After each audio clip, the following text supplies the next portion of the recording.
This week on Unscripted, we have the fallout from WrestleMania 35, plus injuries coming out of Raw and SmackDown Live, and an AEW TV deal possibly spoiled on the way to AEW Double or Nothing. This and more on this episode. This is Unscripted.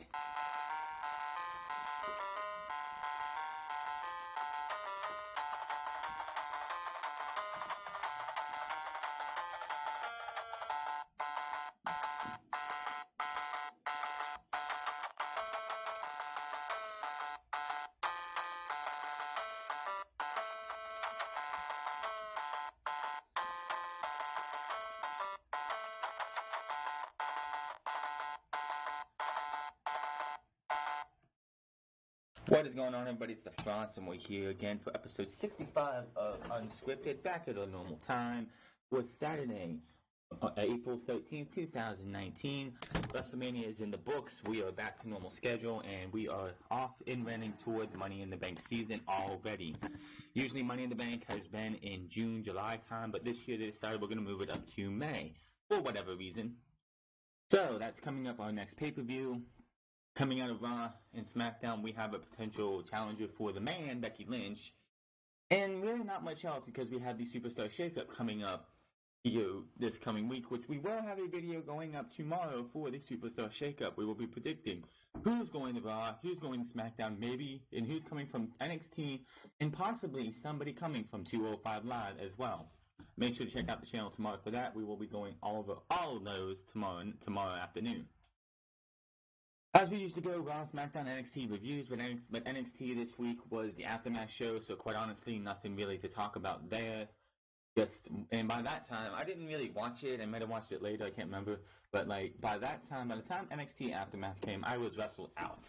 I think I checked out the G1 Supercard, but it's just, no one's interested in listening to the G1 Supercard. It was a subpar show, and just not something I want to go into. So I was like, I'm going to just scratch that off. Raw this week was absolutely the worst Raw After Mania show I have ever seen. If it's not for the fact that we had a bait and switch, or the fact that the WWE has took the title for title the week before and applied it to the Raw Women's Championship match, which became a double championship match. They're not unified. To anybody who thinks, they're going to unify the titles, Becky Lynch actually did an interview with, I can't remember who it was, but she did an interview. It's on YouTube, and the interviewer asked her, should the titles be unified, and she said, no, they should not be. There's no point in having two brands with one title. So I was like, I love Becky even more for that, because that is exactly true. What is the point of having one title for the division for two different brands? That's going to, as I've said this multiple times, and everyone wants to not believe me, unifying the titles for the women's championships just makes it so that it's only 4 possible women are going to be vying for those championships. Everyone else has to be thrown into the tag team division, and quite honestly, that just makes the women's division even worse.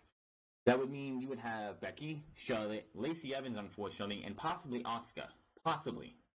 Ruby Riott gets left in the dark. Remember, Moon gets left in the dark because WWE sees no value in either of those women with one championship. Bayley and Sasha Banks, who just lost the tag team titles, and we'll get into Sasha Banks because she's been making, she has been, but without, very subtly, has been making news and people speculating on her future all week long. So we'll get into that. But those two are good. People were wanting Sasha Banks to be a heel, be back to being a singles women's star. But even Sasha Banks knows her and Bayley together is her best chance of doing anything in WWE. Putting her back as a single competitor, even as a heel, Vince McMahon sees no value in Sasha Banks as a single star in the women's division. So even though she's brought everybody last year in 2018, from Nia Jax to Asuka to Ronda Rousey at the beginning of this year, to anybody, Charlotte, anybody, to their best match on the main roster, and they don't see value in her. That's why she's had 4 Raw Women's Championship title reigns and did not even last a month. Her record for Women's Championship title reigns is 43 days, if that. I know her last title reign as the Raw Women's Championship was set 8 days.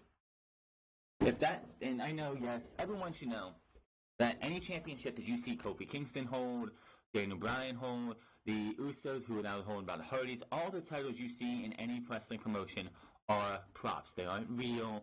They ain't like, you're not really like champion of anything but what they say in WWE. But somebody for me who's been in the theater business, not real, like for school, when I was in school, I helped out with the theater stuff.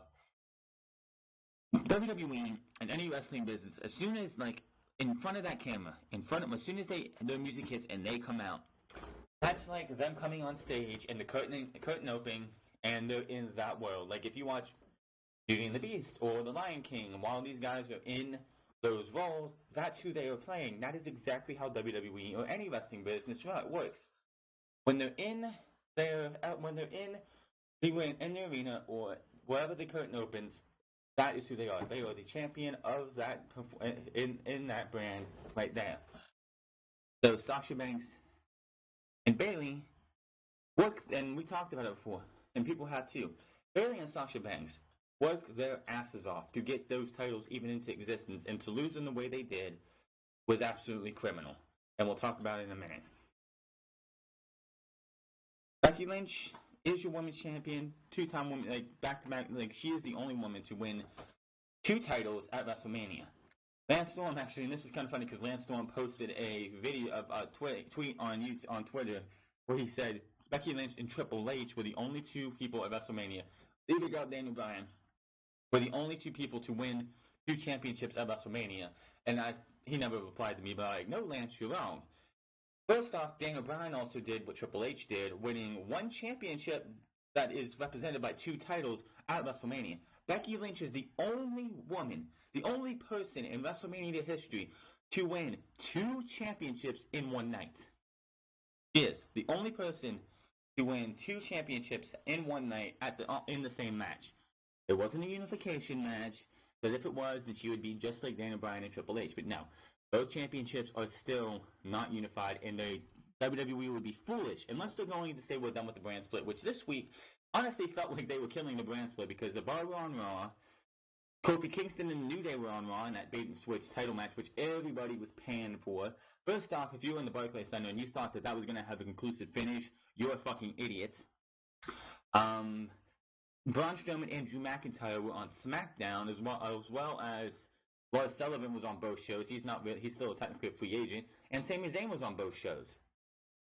Lars Sullivan, I don't know what they're doing with him. I like what they did with him on SmackDown compared to what he did on Raw, because on Raw he attacked Kurt Angle, and what did that prove?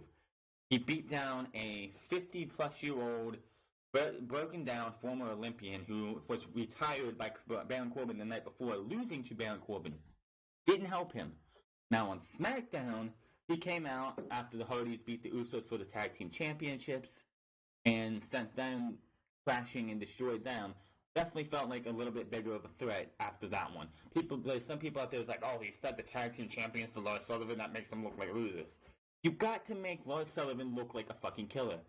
What pissed me off is while he's doing this, hitting a top rope headbutt to Matt Hardy, which a lot of people wouldn't even want to do, and yet you have the crowd chanting, "You can't wrestle." If this guy would have been doing this shit at the NXT show on TakeOver New York, people wouldn't have been chanting that. But with the fact that A, he's been gone since January, and B, WWE had him go and attack Kurt Angle the night before, didn't help things. Lars Sullivan's debut on the main roster is off to a very rocky start. And we have a little bit of talk, I think, about that coming out of Monday Night Raw, but I don't like the way Lars Sullivan's going. Hardly any reaction. The guy should be coming out, beating these people down, and getting booed. The big challenger coming from, we do look like we have our first challenge for Becky Lynch coming out of Raw and SmackDown with Lacey Evans, who for months, and this is the sad part, and it really is sad. Becky Lynch, the man, gets cheered. Her music plays on Monday. Out comes Lacey Evans. Looks like she's gonna walk away. Comes back and hits the woman's right on Becky Lynch. No sells it. Becky Lynch no sells the woman's right. One, diminishes her finisher completely. Like, if you go back and watch NXT, Lacey Evans hit somebody with the woman's right, they would be out. dead, done. They're done for the match. No one ever kicked out of the women's right. You have, I know, yes, she is the women's champion of both brands, but having Becky Lynch get hit with the women's right on Monday and sell nothing of it. Yeah, she turned her head a little bit just because she got hit with it, surprisingly. But having Becky Lynch get hit with the women's right and not even go down on Monday and go over and just beat the hell out of Lacey Evans, try to put her in, disarm her, diminish the women's right so badly that I don't believe anybody who gets beat by it now. I don't. Now, yeah, Becky Lynch can have a steel jaw or something, but still, that just buries that like, you already failed on Lacey Evans. You failed on her because she comes out, nails the woman's right, and the crowd doesn't even care. She comes out, her music plays, nobody has cared. You've been doing this since the Elimination Chamber, so that's 2 months ago. 2 months ago, you've been doing this since then, and nobody has cared. Now you want her to come out, hit the woman's right on the champion, Becky Two Belts or the champ, whatever. You have her come out and hit Becky Lynch square in the face, and she no-sells it. Then they do the same thing the next night and have her run up and hit her in the face, which, no matter if you want to sell it or not, if you have somebody come up and shove you or punch you in the face, you're going to fall over. But instead of Becky being out cold, Becky stumbles a little bit because she just got knocked over, which even if you were trying to sell something, you're going to do anyway. But she gets up like nothing happened. The woman's right is already a dead finisher. I don't know if Vince McMahon wants to kill the finisher and give us something else because like when the Big Show just hits the WMD, which is his punch, right hand punch, and you're out. You're absolutely 100% out. Doesn't matter if you're the Braun Strowman or Rey Mysterio or anyone in between. You are out if you get hit with the WMD. The woman's right can't even knock out the women's champion. That just shows you that her finisher, and no one has mentioned this. I swear, I've never heard anybody mention this. The fact that, yeah, you're going to make Becky look strong, but you have a finisher that, like, finishers should be protected as much as you can. Having Lacey Evans come out and just turn around and hit Becky with what is known as her finisher, and they call it the woman's right, which has knocked many women out in NXT, from Aaliyah to Kairi Sane to, I believe Bianca Belair might have been one, and I believe Mia Yim also got hit with the woman's right. But all these women getting knocked out with the woman's right, I know none of them are on the level of, even though Kairi Sane might be, the level of Becky Lynch. Doesn't matter. You're going to have her come out and nail the women's champion. The women's champion needs to sell that shit. I love Becky, just like everyone else does, but if you're getting hit with somebody's finisher just to show that, hey, they are a threat to you, which obviously Lacey Evans is not a threat to Becky Lynch then. Just having her come out, bam, nail with the woman's right, turn her head, just put her head to the side, and then come up and just go after her again was nothing. And again, then there was people saying, why didn't Becky Lynch run through Gorilla and kill her on Tuesday when she knocked her down, knocked her over with the woman's right? Like I said, this is a performance. As soon as they go backstage and they're away from that area, unless it's in the script to go backstage to attack her, her scene is done, and that is that. That is what that is. It might not make Becky look as strong because she didn't run after her, but it wasn't in the script for her to go out there and beat the hell out of her. Right now, I am not impressed with the Lacey Evans build to try and be the first challenger to Becky Lynch.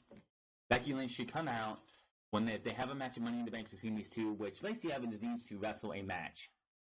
If they try to Fandango Lacey Evans and make her first official singles match at Money in the Bank for the Women's Championship, fuck that. She should be, if that's the case, she comes out, Becky Lynch, she tries to hit the woman's right, Becky no-sells it, grabs her by the arm, puts her in the disarm her, and makes her ass tap out. And that means Lacey Evans goes away, and we never see her in the Women's Championship picture again.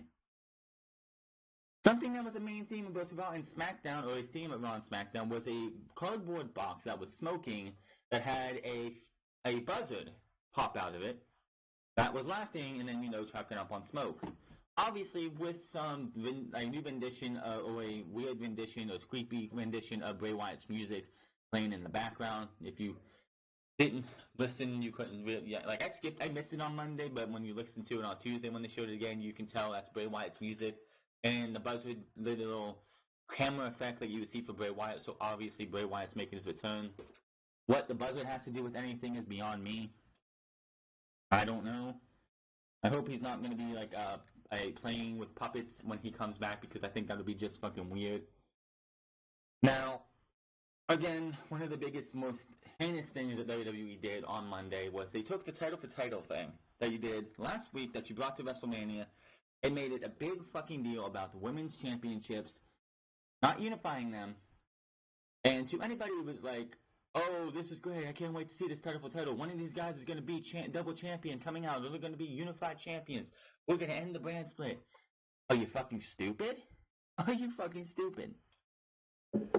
I even posted on Twitter, like, I think not too long after that, after Seth Rollins accepted the challenge, I asked, who's going to ruin this match? Who's going to ruin this match? Because you knew this was Ricochet and Pete Dunne all over again. Not at the same match quality, which I'm pretty sure Kofi Kingston and Seth Rollins, on given enough time, could put on, not like a Ricochet and Pete Dunne, but close to it. I'm not going to say, like, say Ricochet and Pete Dunne's five-star, close to 5-star classic was like a 4.5. I could see Kofi Kingston and Seth Rollins putting on a 4-star until somebody came out and ruined it, which put it down to 3.75.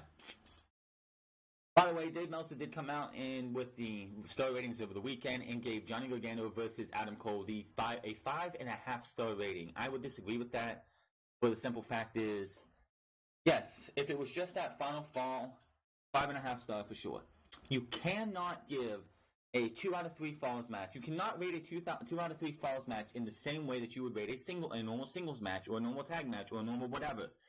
That first fall and that second fall ended so quick that Johnny Gargano didn't even feel like he really chased for that first fall. Like he wasn't look like he was desperate.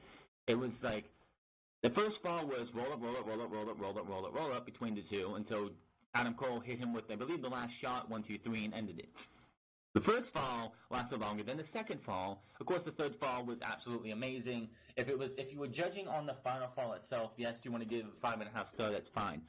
But the second fall ending like that just took it down for me. I would say Adam Cole and Johnny Gargano for the weekend was a 4.75 stars. There's no way you make that a 5-star match. The first, you have to take points off. You can't just judge a 2 out of 3 falls match the same way you would a normal singles match. I'm sorry, you just can't. That is my opinion. I'm not an expert with star ratings. Of course, in the grand scheme of things, Dave Meltzer's star rating doesn't mean anything. It's just his opinion. But to me, I'm still saying, looking back at this year's TakeOver and WrestleMania weekend and last year's TakeOver WrestleMania weekend, TakeOver New Orleans blows TakeOver New York out the water. Don't at me. You can disagree with me if you want. But TakeOver New Orleans is still, in my opinion, the best TakeOver WWE or NXT has put on ever. Getting off topic a little bit there, but it was just Monday Night Raw. And I think the reason that the crowd was so dead, which at least WWE made the crowd sound so dead, What Culture had people there, and other people were there saying that the crowd was lively. The crowd was into it until, I think Solomon even said he was there. Like, the crowd was lively, the crowd was into it until the bait and switch. And people wonder, why did they bait and switch? Well, usually the first Monday in April, which has usually been the first is the night after WrestleMania. The first true Monday in April, or second Monday, whichever one is, that usually you have the NCAA tournament going on. The NCAA tournament finals. The finals is usually going on, and it just seems like every time it seems to line up the night after WrestleMania. And WWE needs to try and get as big of an audience as they can, and the fact that it's a Raw after WrestleMania, which is always going to be the highest highlight of the year, the biggest ratings of the year, is going to be the night after WrestleMania. Because for years they have touted it as we start fresh, we start new, everything gets reset. That didn't feel like it this year. We had Bayley squashed by Alexa Bliss. For what reason? We don't know. We do have a little bit of what might have happened backstage after WrestleMania, after the match, that tag team match with the Iconics stole the championships and undeservedly have the championships, and we'll talk about that in a second too. Because what they did on Tuesday was absolutely deplorable. I'm sorry. You just don't do that. You think if anybody thinks that the women's tag team championships mean anything to WWE, just watch Tuesday's SmackDown.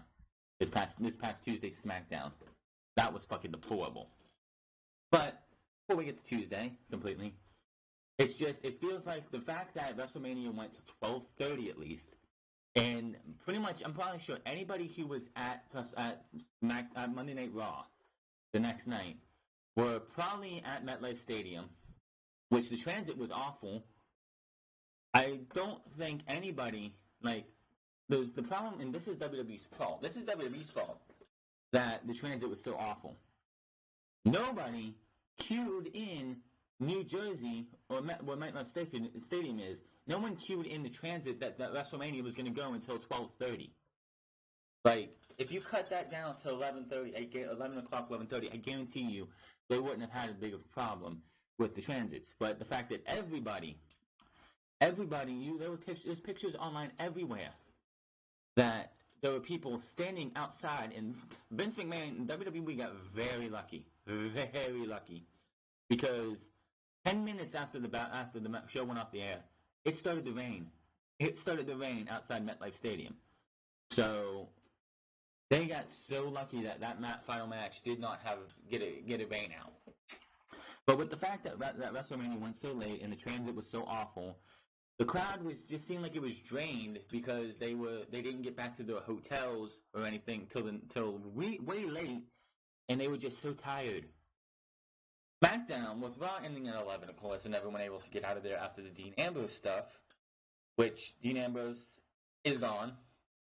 Slice Wrestling came out, which is a absolute bullshit Twitter account, came out and was like, Dean Ambrose is going to be gone from WWE for 6 months. He's leaving for 6 months. First off, if Dean Ambrose was leaving for 6 months, he would not be leaving without a contract. He would be being like, yeah, I'm gonna take 6 months off back and I'll be back later. No.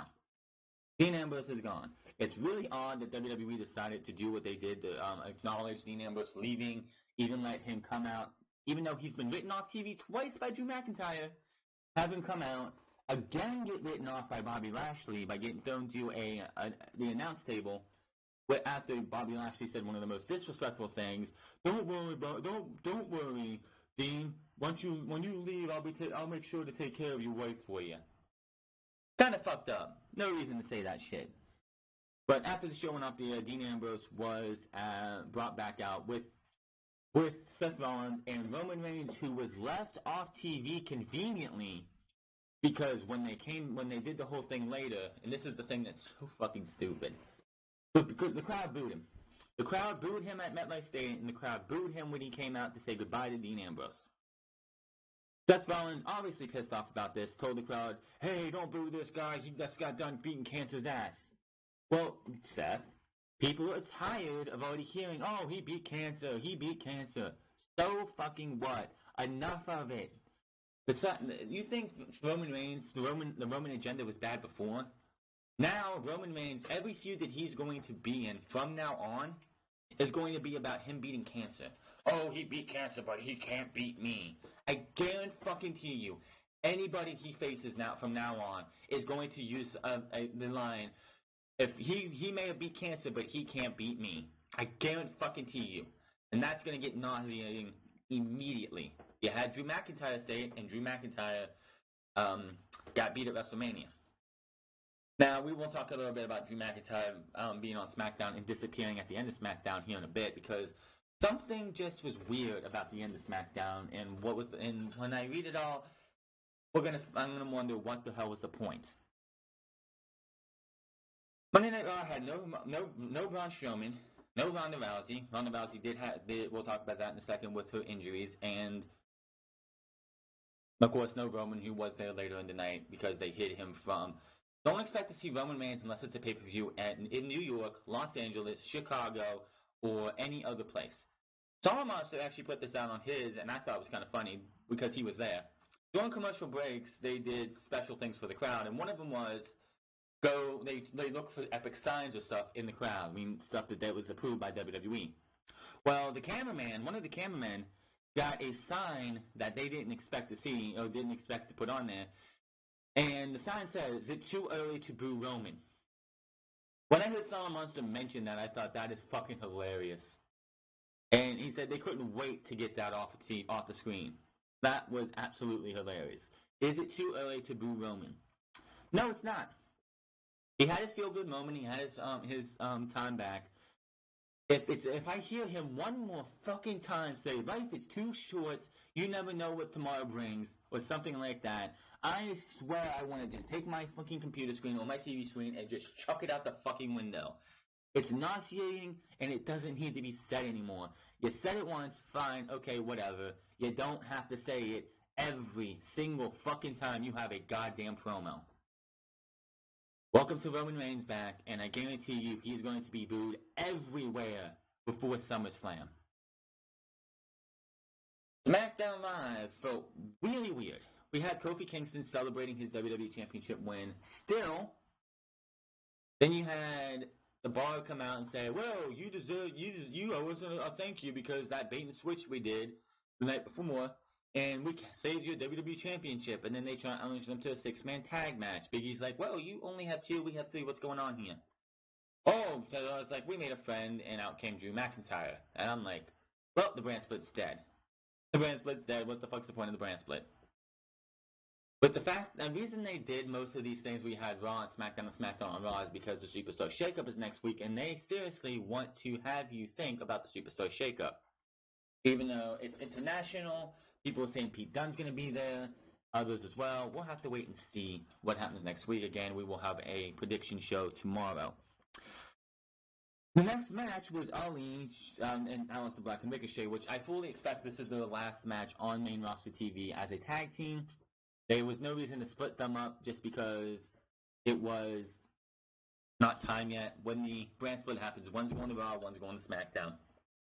When the Superstar Shakeup happens, rosters are final. No one other than Becky Lynch or the Iconics could be on Raw or SmackDown anymore. Period. Unless the Iconics lose the tag team titles on Tuesday, then whoever the women tag team champions are, and Becky Lynch, as long as she holds both titles, are on Raw and SmackDown. That is it. Everyone else is stuck where they're at. I don't want to hear none, "Oh, well, the Fire and the Zaya could face the Boston Hug Connection or the Riot Squad." No. Unless you are the tag team champions, you are not allowed to go from brand to brand anymore. After this week, no. After the brand split, so after we're done with the shakeup, no more. If you're on Raw, you stay on Raw unless you have the tag team titles or you're Becky Lynch. If you're on SmackDown, you're on SmackDown unless you have the tag team titles and you're Becky Lynch. The Iconics were But before we get to the Iconics, during the match, and I mentioned it on Tuesday, and I did not hear anybody else mention this, and I'm really shocked. During the match between Nakamura, Rusev, and Andrade Cien Almas versus Mustafa Ali, Ricochet, and Aleister Black, Tom Phillips, and I went back and listened to this, Tom Phillips said, "Could you imagine Roman coming to SmackDown Live?" Nobody else has mentioned this. Why? This is something that was really weird to say, and Tom Phillips would not say on his own volition. He said it in a joking manner, too. So, it's like, is Roman coming to SmackDown? I know Fox is in October, and Ronda Rousey, if she does, which, by the way, Fox wants Ronda Rousey on SmackDown Live going into this new deal, and Ronda Rousey's going away for now, and we don't know when Ronda Rousey's going to be back. So, Ronda Rousey coming to SmackDown is what Fox wants, and they might not even get that if Ronda Rousey doesn't even come back. Because there's a possibility that Ronda Rousey might not come back, which would be kind of weird.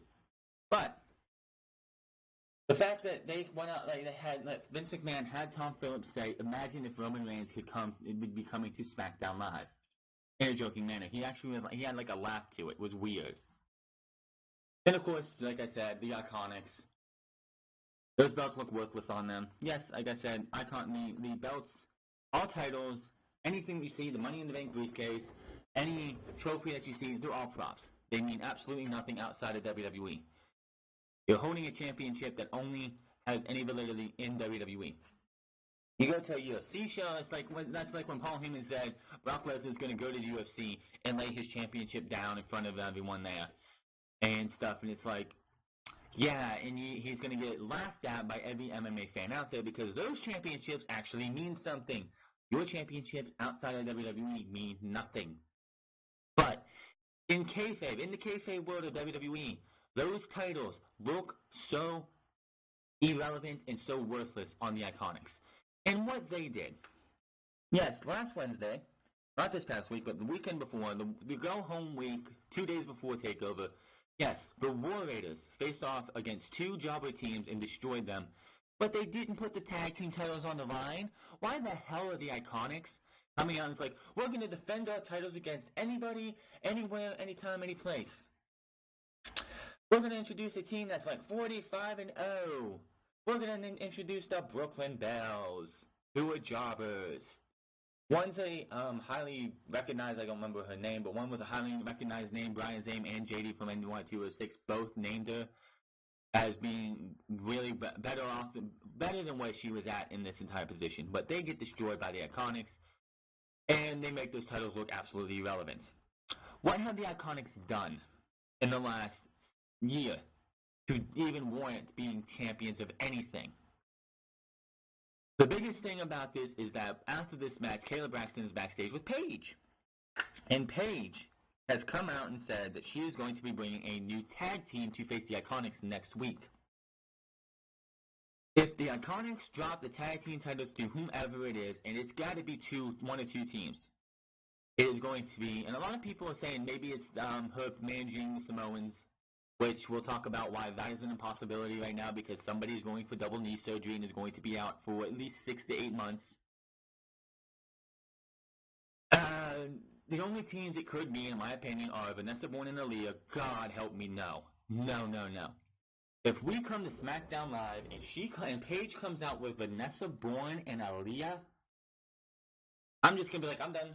I'm absolutely done because this is fucking stupid. I mean, look at Absolution. Look how that went. Team PCB, which was speculated Charlotte and Paige, which of course was eventually the submission sorority because WWE doesn't know what Google is. Yes, I stole that from What Culture, I'm pretty sure, but I had to say it anyway. It has to be the Sky Pirates. The only benefit I see from the Sky Pirates being teamed up with Paige is the fact that they don't. The Japanese women. Vince McMahon doesn't like the fact that Io Shirai is probably one of the best. I think Kushida does pretty well too himself, but that's not here nor there. Of the three women who are from Japan, Io Shirai, Kairi Sane, and Asuka, Io Shirai is like as good as you're gonna get when it comes to speaking English. She can cut a promo in English, whereas Kairi Sane's okay, but Asuka just. Oh, it's cringe. You can just see she struggles so hard. She's trying, and I don't blame her for that. She's trying, but it's like Asuka, and quite honestly, I would love to see the Sky Pirates and Asuka team up to be a woman's faction. They could still be the Sky Pirates when they team up together, but Asuka's with them too. And if you still want Paige to be the manager, that's fine. I don't know how well Paige is going to be as a manager. I still wish they would have kept the SmackDown GM role because that was like perfect for Paige. She did so well in that role, but of course with the McMahons taking over, they didn't need that anymore. But we have that to worry about. And if the Iconics lose the titles, what was the fucking point of taking them off of Bayley and Sasha Banks? You have a takeover coming up in June. A solo takeover, which is actually supposed to be the day before or the day after the next Saudi show, which was moved from May to June. I guess it's supposed to be the next day because Saudi show will be on Friday and the next day would be the NXT show. But you had that show that would have been perfect for the Boston Hug Connection versus the Sky Pirates for the Women's Tag Team Championships. Now that's not going to happen. We'll talk about some more of that in a minute, but it's just one of those things that you sit back and you're like, why the fuck did they do what they did? And the Iconics, Like I say every time, when the Iconics are on TV, I'm thankful for the mute button because they are absolutely fucking annoying. And not in a good way. You could tolerate them in NXT. They were absolutely deplorable, horrible, and can't fucking wrestle worth a shit. They were okay in NXT, as I said. But whatever happened from NXT to now, they can't wrestle with shit. They have regressed. They are caricatures of what they used to be. They are absolutely pathetic. The fact that they're even anything more than just jobber fathers to like to the Becky Lynch's, Oscars, and even Lacey Evans, they want to make a big name in WWE. Lacey Evans should be going out there beating up the Iconics, beating up all the little the Carmelos and shit. This was just no thank you. SmackDown also was very heavy in tag team wrestling because you had two 6-man tag matches and two tag team championship matches because yeah, you can count the women's championship tag team championship match as well. But that was it. You had 4 matches, 2 6-man tag matches, one to open the show, one to close the show, and 2 tag team championship matches in between with the Usos versus the Hardys, which should have been at WrestleMania in my opinion, and the Iconics versus a bunch of jobbers. Not really, yeah, we want to see tag team wrestling thrive and tag team wrestling be bad, but you don't have to make a show unless you're calling it the Tag Team Classic or whatever. Unless it's like a tag team tournament like the Dusty Classic, if you wanted to make that a WWE Network event, then that's fine. But have SmackDown just revolve around that. And then, of course, Samoa Joe choked out R-Truth. Nothing from Rey Mysterio. AJ Styles is injured. We'll talk about that in a bit. Randy Orton hit Mustafa Ali with an RKO. Rusev got hit with a stunner. And that was that. SmackDown Live, definitely very small show. Of course, Braun Strowman was not on Raw, but he was on SmackDown, trying to brawl with Samoa Joe. Samoa Joe, I don't know this is something that I don't know, and it hasn't come out. I feel like Braun Strowman was supposed to get Samoa Joe up and hit him with the running power slam, but Samoa Joe was not having any of it. It's like he dead weighted himself, so Braun Strowman wasn't able to get up, because I'm pretty sure we've seen Braun Strowman hit Samoa Joe with a running power slam before in 2017, right? I'm pretty sure in 2017 when when Samoa Joe and Braun Strowman face off sometime. I'm pretty sure we saw that Samoa Joe get hit with a running power slam. I could be wrong, but he just couldn't get it up. Joe scratched his eyes, got out of the ring, and took his title with him. We could be seeing Braun Strowman versus Samoa Joe in a U.S. title feud, which is not good for Samoa Joe. But this is just a tease for the Superstar Shakeup. Maybe Braun stays on Raw, Joe stays on SmackDown, and we don't see that feud at all. We'll have to wait and see. NXT, of course, was the aftermath show, so not much to talk about. We're going to move on here to our news. As we move on, we're still going to start talking about WrestleMania 35, as CM Punk was on Sauce and Shram, and he gave his thoughts on some things from WrestleMania 35. When asked about Shane McMahon in WWE using the best in the world nickname, Punk said it probably is a dig at him, but WWE would never admit that. Which he says, and I quote, "I think he's been calling himself the best in the world," Punk said, and that is the funny thing about the company. It is, I could say, yeah, that's a little shot at me, and it probably is, but they deny it until the cows come home, which absolutely they would. The fact is, WWE, the only reason I don't think it's a dig at CM Punk is because it didn't happen in 2014, the tail end of 2014. This is 5 years later. It could be because CM Punk has always said he was the best at what he does. And it would not surprise me if WWE got that petty, because there's so many times that Vince McMahon has been very, very fucking petty in his world. Regarding the WrestleMania 35 main event, which saw Becky Lynch capture the Raw and SmackDown Women's titles over Ronda Rousey and Charlotte Flair, we will talk about what happened to that referee in due time. Punk said the best thing to come out of the match was little girls watching at home could inspire and realize that, hey, I can do this too. I can one day be a main event of WrestleMania, hopefully in a much more cleaner match, but I could be the next Ronda Rousey, the next Charlotte Flair, the next Becky Lynch who goes to WrestleMania, is in main event, or main eventing not just WrestleMania, but any pay-per-view. He said those 3 women, he did this on Monday, said those 3 women last night put it all on the line for everybody's entertainment. Punk said, and I think the best thing to come out of it all is the little girls that can watch that and inspire to be something greater than what we all are. Punk also was asked about his friend Kofi Kingston winning the WWE title from Daniel Bryan. Punk says it should have happened 10 years ago. Punk said, of course, of Kofi's big win, that's what I'll leave it with. And it's one of those things that, well, yes, I'm stoked that it happened, but again, WWE needs to be ahead of the curve instead of behind it. Absolutely right. Now, it was 10 years ago that Kofi Kingston was supposed to be in line for a WWE Championship spot. He was supposed to go up against Randy Orton and capture the WWE Championship from Randy Orton. Everyone remembers the scene where Randy Orton was cutting a promo.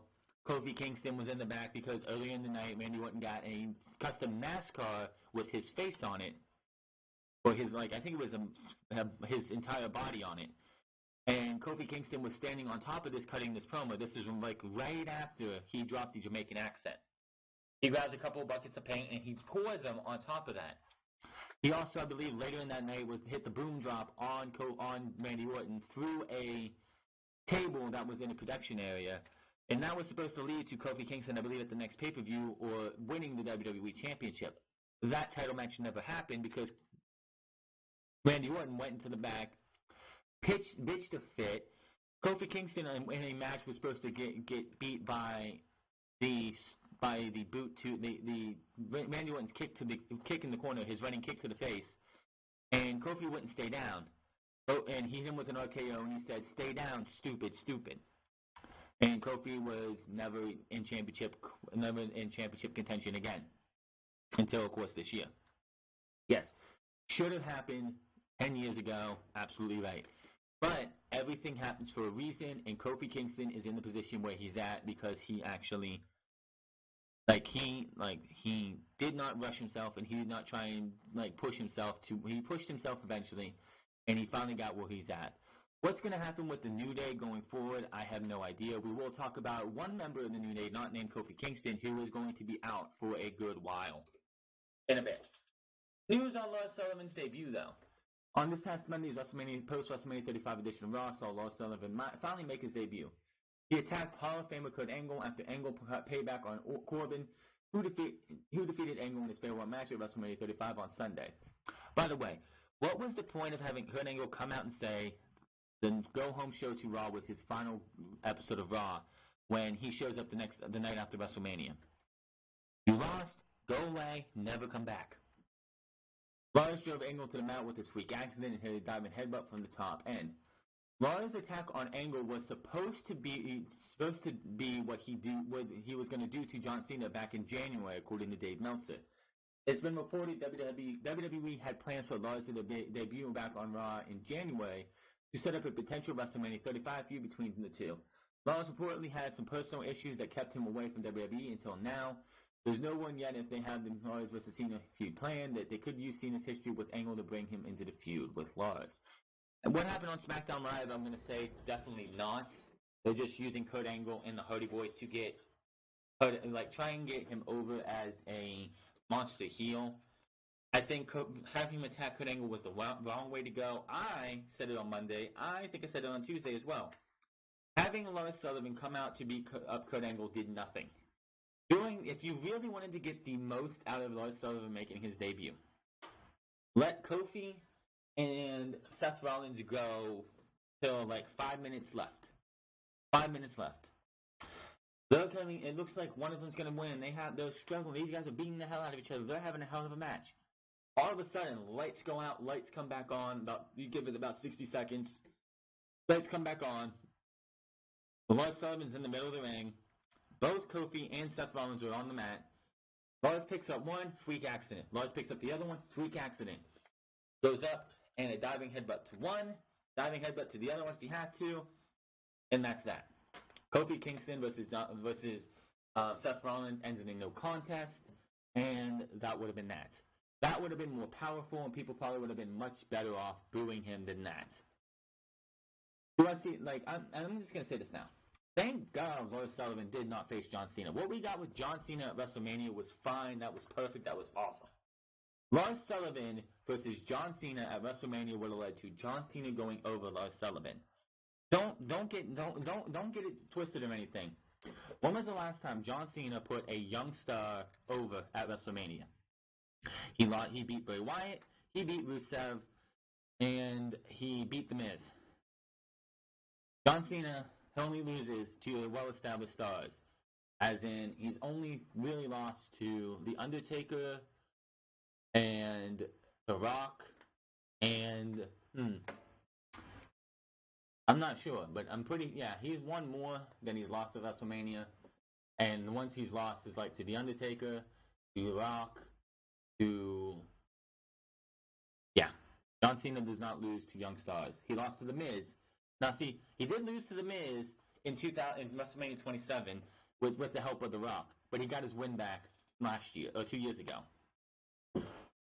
So I'm so glad that this didn't happen. I'm glad to see Lars Sullivan back. I don't want to see anybody having to deal with personal issues or anything. Like, I'm glad to see his mental well-being is better. But him versus Cena at WrestleMania would have went one way. Cena going over him. I would not put it past WWE to have John Cena beat Lars Sullivan just because that's how John Cena goes at WrestleMania. And then Lars Sullivan would be just like everybody else. Possible WrestleMania 27 location as we move on here. WrestleMania 35 is now in history, and the show has been the second highest grossing event in WWE history, only behind WrestleMania 32 at AT&T Stadium in Texas. Going to be kind of hard to outgross AT&T Stadium in Texas. The show grossed $16.9 million, and they reported it drew a sold-out crowd of 82,265. I don't buy that record whatsoever. As we reported about 2-3 weeks ago, WWE has been fudging their numbers for the last 10 years plus. There is no way whatsoever they got 82,265 members of the WWE Universe into MetLife Stadium. Just no way. They'll come out with some bullshit number, and we'll find out later that it was like 62,000 or 65,000 members of the WWE Universe paid. Next year's WrestleMania will be held on April 5th, 2020 at Raymond James Stadium in Tampa, Florida, home of the future XFL Tampa Bay team, as well as the Tampa Bay Buccaneers, which is current home of the Tampa Bay Buccaneers, as I said. According to Los Angeles Times, the new under-construction football stadium outside of Los Angeles, California, in Inglewood, is the front-runner to host WrestleMania 37 in 2021. The stadium, which currently has the working name Los Angeles Stadium and Entertainment District at Hollywood Park, LASED, is scheduled to open in 2020 at the home of both the Rams and the Chargers NFL franchises. It was noted that the city and stadium officials want to use the event as a test run for hosting Super Bowl 56 in 2022. We know the power of the WWE brand, said Kathy Stolzman, president of the Los Angeles Sports and Entertainment Commission. They have hosted several events here in the past, such as SummerSlam, Survivor Series, Raw, and SmackDown. We have seen the enormous impact these events have had in the community, both economically and socially, giving our focus on attracting major sporting and entertainment events in Los Angeles. WrestleMania is the top of our list of events we want. Los Angeles actually last hosted WrestleMania in 2005, which was WrestleMania 21 at Staples Center, the last time we saw Eddie Guerrero at WrestleMania. This would not shock me if this would be the home of WrestleMania 37, for the simple fact is, Vince McMahon loves, this is a pettiness thing by Vince McMahon. Vince McMahon loves to be in these new NFL stadiums for WrestleMania before the Super Bowl because he wants to see that he wants to have that attendance record that the Super Bowl won't be able to beat because they have a lot more room in WrestleMania than they can for the Super Bowl. So definitely something that Vince McMahon would definitely do if they want to use the new Inglewood's Los Angeles place, home of the Rams and the Chargers. It would not surprise me. So look out for that next year. Speaking of WrestleMania 36 next year, I better see when we get to WrestleMania because this year's entrance or setup for WrestleMania was absolutely fucking horrendous. It was lame. It was boring. It looked like Monday Night Raw on steroids. Next year better be a fucking pirate ship. I don't give a shit what they say. It better be a pirate ship, and they are coming up from the sails and stuff, or the Titantron, whatever you want to do there. But they better be coming up from a pirate ship. Plain and simple. It better be a goddamn pirate ship that I'm seeing. They had the pirate theme in the advertisement from WrestleMania, so I better be seeing a pirate ship next year. We'll see what happens then. First of our injury notes for this week. AJ Styles suffered an injury during his win over Randy Orton at WrestleMania. There was no word yet on the details. This is the first report. I'm going to go over each and every report. Fans who had tickets to meet, like he had a VIP access meeting on Monday, and it got canceled due to the injury. People got the refunds, and they could either have an 8x10 photo that AJ would be a 8x10 photo that would be mailed to them, or they had a chance to meet WWE Champion Kofi Kingston at the access. I'm pretty sure everyone went with Kofi. It was reported that AJ is scheduled to miss. He did miss SmackDown Live due to this injury, according to Dave Meltzer. Styles has a hip injury. The severity of the injury was not known at the time until AJ confirmed on Wednesday while playing some PUBG, a video game on his Mixer account. First off, AJ, who the fuck uses Mixer? You don't use Twitch, you don't use YouTube. Who the fuck uses Mixer? I don't use Mixer. I don't think I've ever heard anybody use Mixer, but I guess he uses Mixer. It was noted it was suffered a hip injury. He said, and this was all, he said it was on him. He said he went and did X-rays on Wednesday. It was previously reported that belief was suffered. People thought that the injury was suffered when he went and did the phenomenal forearm to the outside, but it actually happened from the superplex. The superplex. By the way, anybody who sits there and calls a suplex from the middle rope when you're taking a suplex from the middle rope, you don't have both both wrestlers on the top rope. That is a suplex. A superplex is from both participants on the top rope. I get so sick and tired of hearing, "Oh, what a superplex!" And it's like, that's not a superplex. The guy doing the suplex is on the middle rope.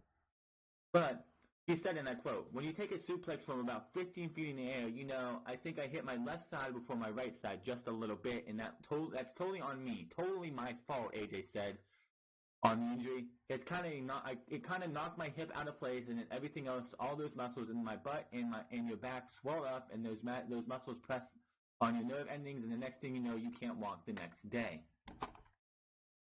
But got X-rays on Wednesday, and they were all positive. I didn't break anything, so as far as that looks, I should be good to go here soon.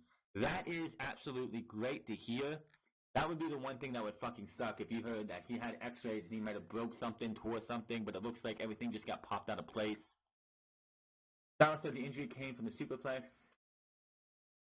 It says there's no word on it yet if AJ Styles will be at the Superstar Shake-Up edition of Raw and SmackDown from Montreal next week, but we will keep you updated on his in-ring status. I would not surprise me if we don't see AJ. I'm sure if he's not there, I'm sure they'll do a little graphic thing letting you know if he's going to Raw, which has been rumored since the 2017 Superstar Shake-Up that Vince McMahon wants AJ Styles on Raw. Last year, he couldn't get AJ Styles on Raw because AJ Styles was the WWE Champion around the time of the Superstar Shake-Up, and Brock Lesnar was the Universal Champion, so you weren't switching the titles to to other brands, so that was then. Now that AJ Styles is no longer WWE Champion, there's a higher chance that he could be moving to Monday Night Raw. We'll have to wait and see. Update on Ronda Rousey post WrestleMania. Before we get to that, I wish AJ Styles a speedy recovery. Never want to see anybody injured. Definitely sucks. I'm pretty sure anybody who watched the match, for those who could, especially those like me who was at home, you could tell when he landed on that superplex that he was not right. That thing looked absolutely brutal. Superplexes do, legit superplexes do, but that one looked a lot more rough than it should have.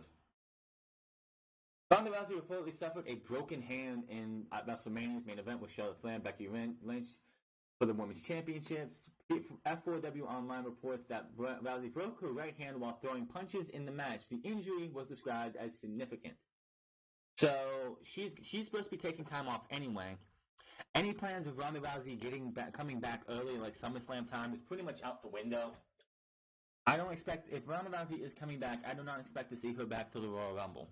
Honestly, I would keep her out to the Royal Rumble. If you want Ronda Rousey to, because what we're going to read next is going to tie into this. If you want what I'm about to read next to happen, Ronda Rousey should not come back, if she is going to come back at all, until the Royal Rumble and win the Royal Rumble.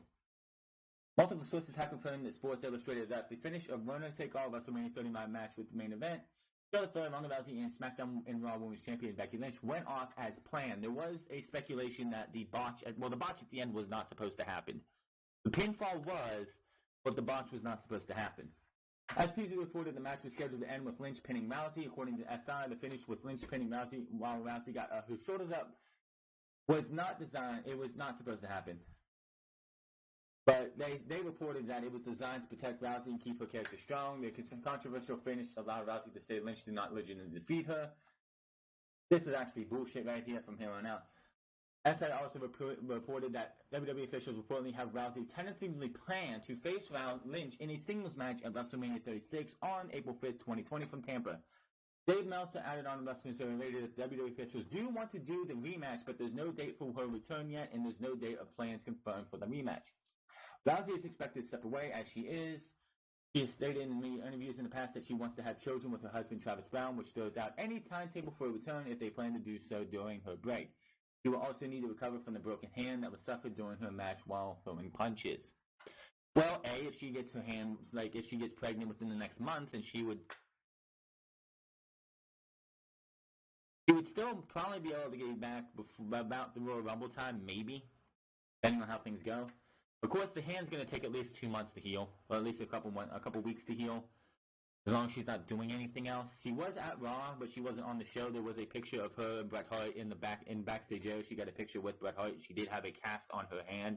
It was one of those casts that you could take off and on. Great. It was more of a brace than a cast. But if you want Ronda Rousey to come back and she's able to come back, first off, Becky Lynch is going to hold on to one of those championships until next year, pretty much. If this is what they want to do. If this is what they want to do, Becky Lynch has to hold the Raw or SmackDown, probably the Raw, whichever one they want her to keep. She needs to keep one of the championships because they're not unifying them right now. But she needs to keep the championship until next year.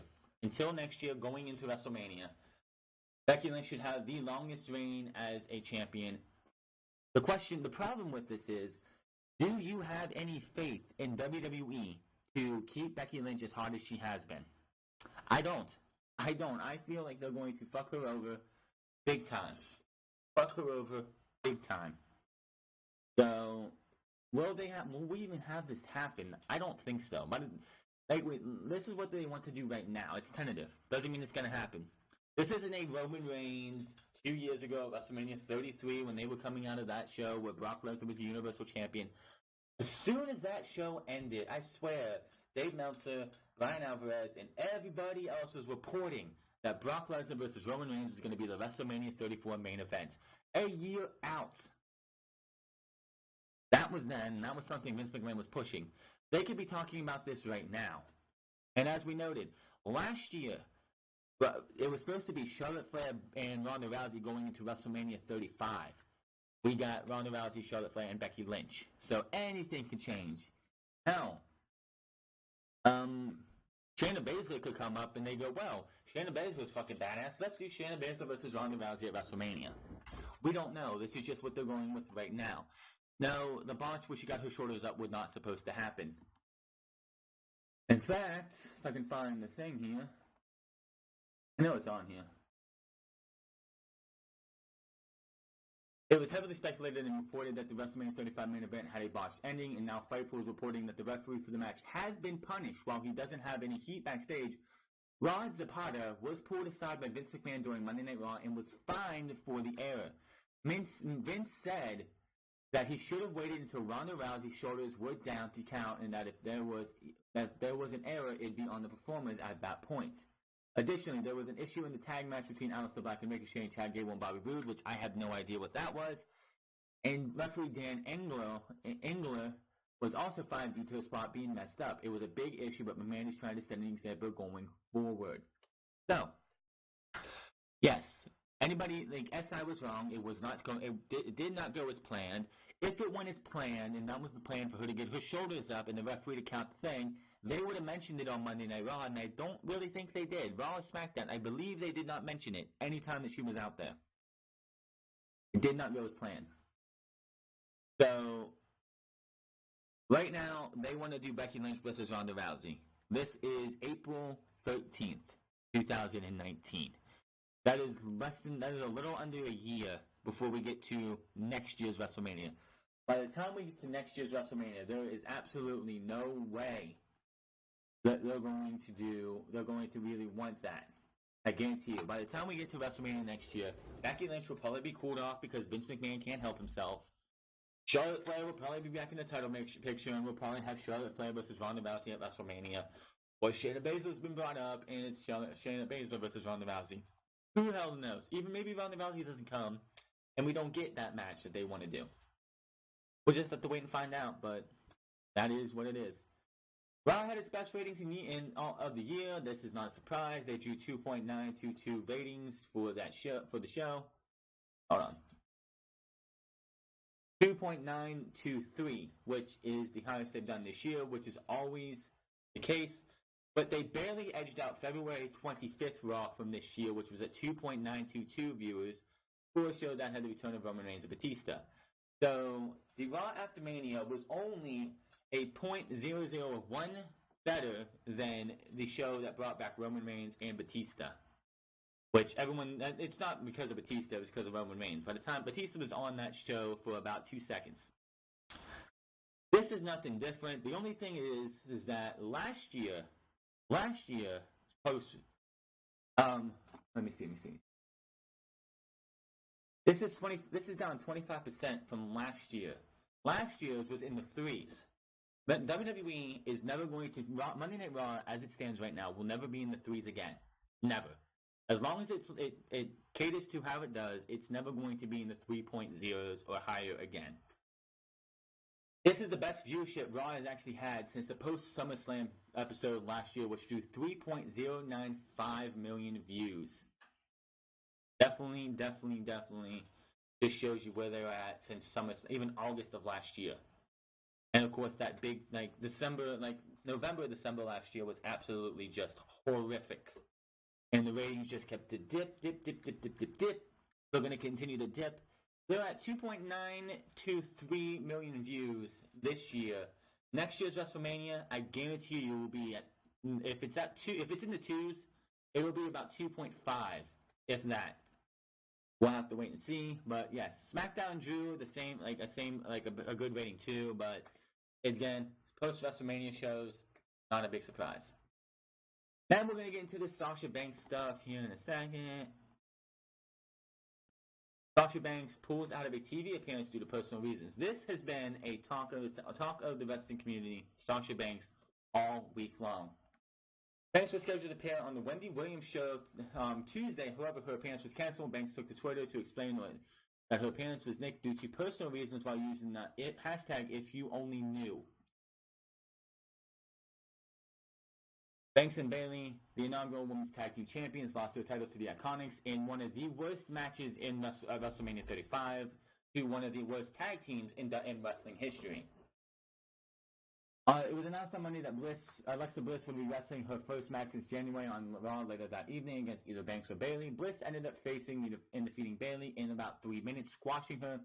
Banks never appeared on the show. During the show, Banks posted a cryptic message on her Twitter saying, "There is something about the way life happens today that makes it hard to look ahead. There are things that make it difficult to laugh, difficult to live the way you want.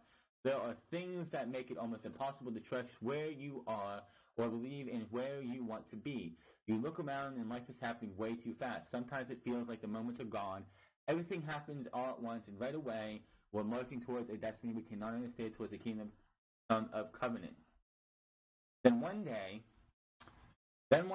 you look up and you can't find the meaning. Your crisis of purpose and passion is acting up, but they tell you that that's supposed to be normal. Well, I don't want normal. I want magic, because that's the place that feels like home to me. That's the place where I remember what dreams look like, where the meaning is effortless and purpose is simple. That's the place where love still matters. I want the feeling to come home again. I want to feel like myself. I want that magic." According to the promo in a video, Williams says Sasha Banks will be appearing on the show and discuss she is the boss of the wrestling world. Basically, if she wants to feel the magic again, the only place that she's going to go in WWE is NXT. Plain and simple. I can understand her frustration. I mean, for weeks, it was reported for months, Bayley and Sasha Banks went to Vince McMahon week after week after week after week to get these tag team championships. The tag team championships that are around a waste of a bunch of fucking losers into fruition, for them to even exist. Sasha Banks, she felt blindsided. She did. So blindsided that she tried to quit WWE. Sasha Banks reportedly tried to quit WWE over WrestleMania 35 weekend, according to one higher-up source to the Wrestling Observer newsletter. It was noted that Banks felt blindsided when she found out that at the last minute that she and Bayley were dropping the women's tag team titles at WrestleMania 35. The Fatal Four-Way saw the Iconics capture the titles by defeating Banks, Bayley, Nia Jackson, Tamina, and Natalya, and Beth Phoenix.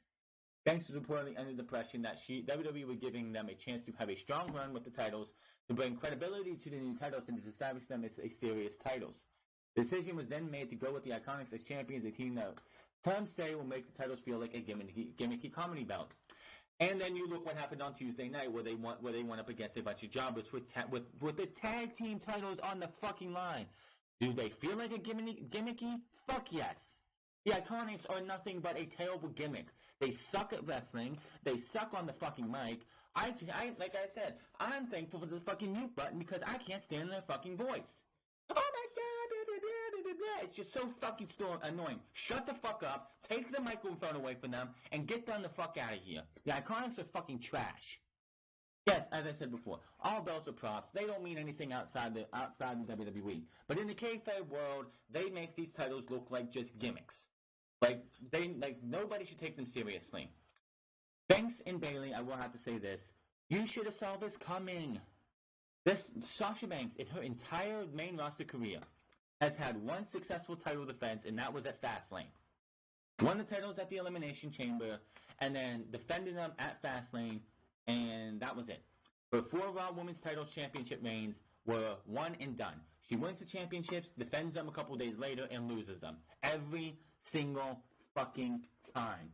They should have known this. Regarding her status, Banks is getting given a few weeks to think about other things before making a decision on a choice that WWE officials believe may have been made at a rash decision.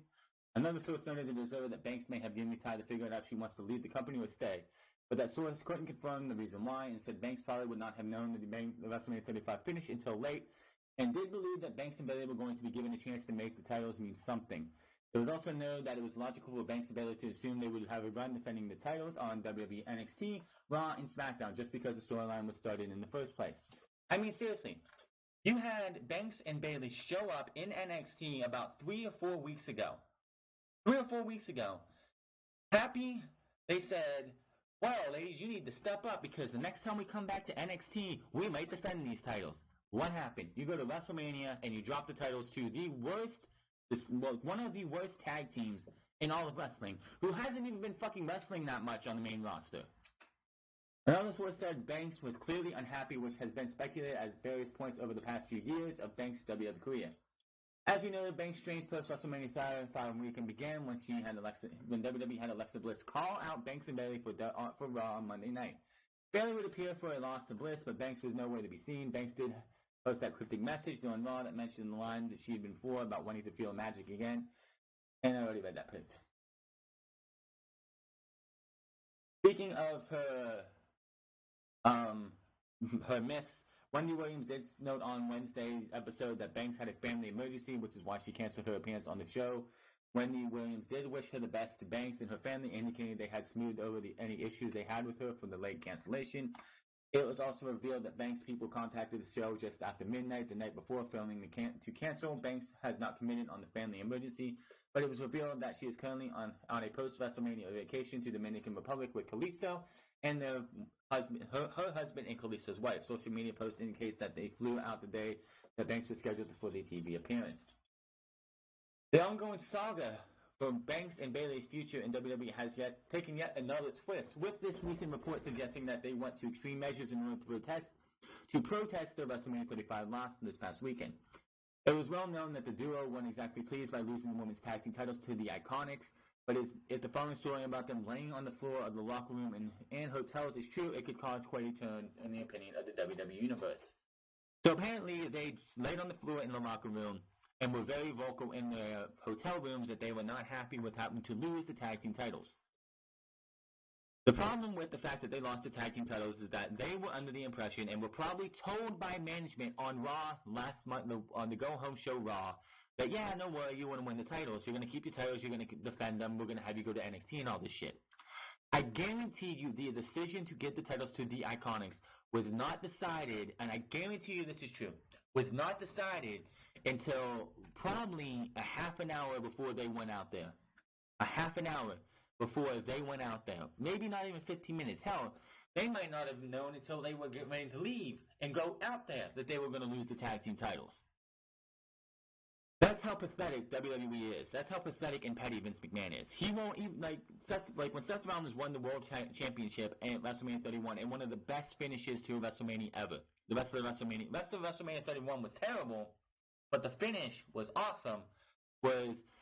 He didn't know, they didn't know that finish, and that finish wasn't decided until 30 minutes before the match, halfway through the show at least. That's how fucking crazy this is. Hell, Becky Lynch, Charlotte Flair, and Ronda Rousey probably wasn't decided. That finish probably wasn't decided, or it's written in stone until Triple H and Batista went on. I wouldn't put it past WWE. That's just how fucked up they are. Until the match is over, they could have decided we're going to change the championships during the match. We don't know that, but they should have seen this coming.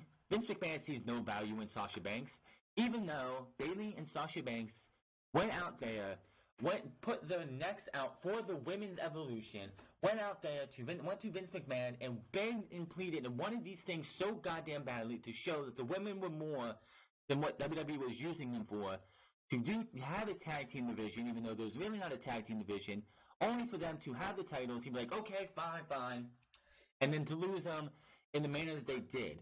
The Bayley and Sasha Banks probably wouldn't have been as pissed off as they were had they been told at a reasonable time. I guarantee you they did not know they were losing the tag team titles until WrestleMania itself.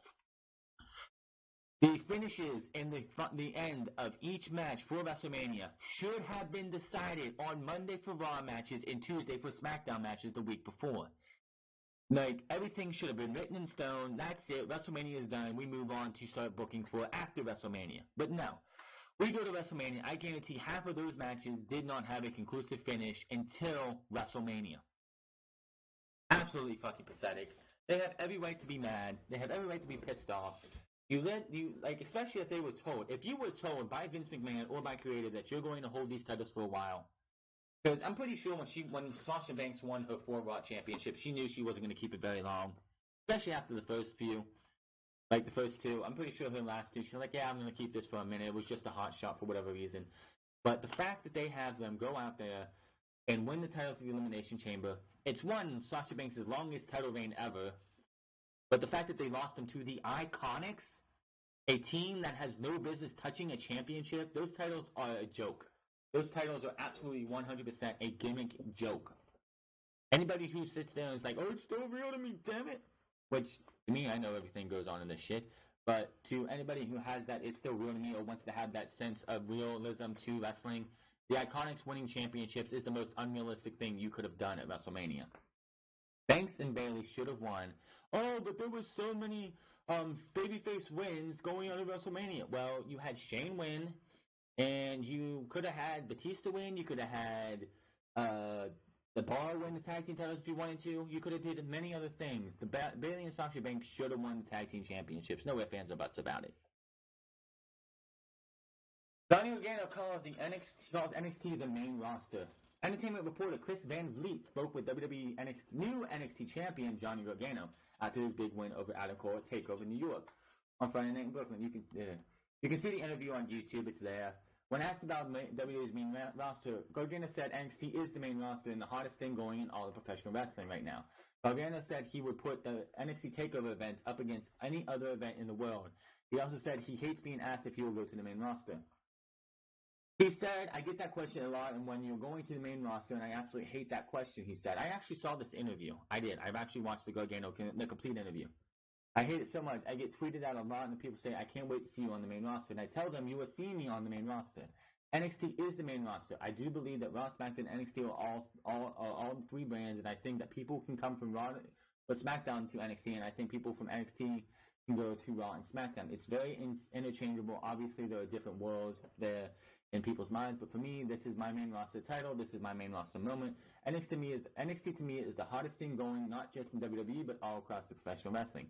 I think NXT is the hottest brand in sports entertainment. I'm not just saying that because because I'm saying that because I was at Takeover. I watched the show. I put Takeovers up against anything in the world.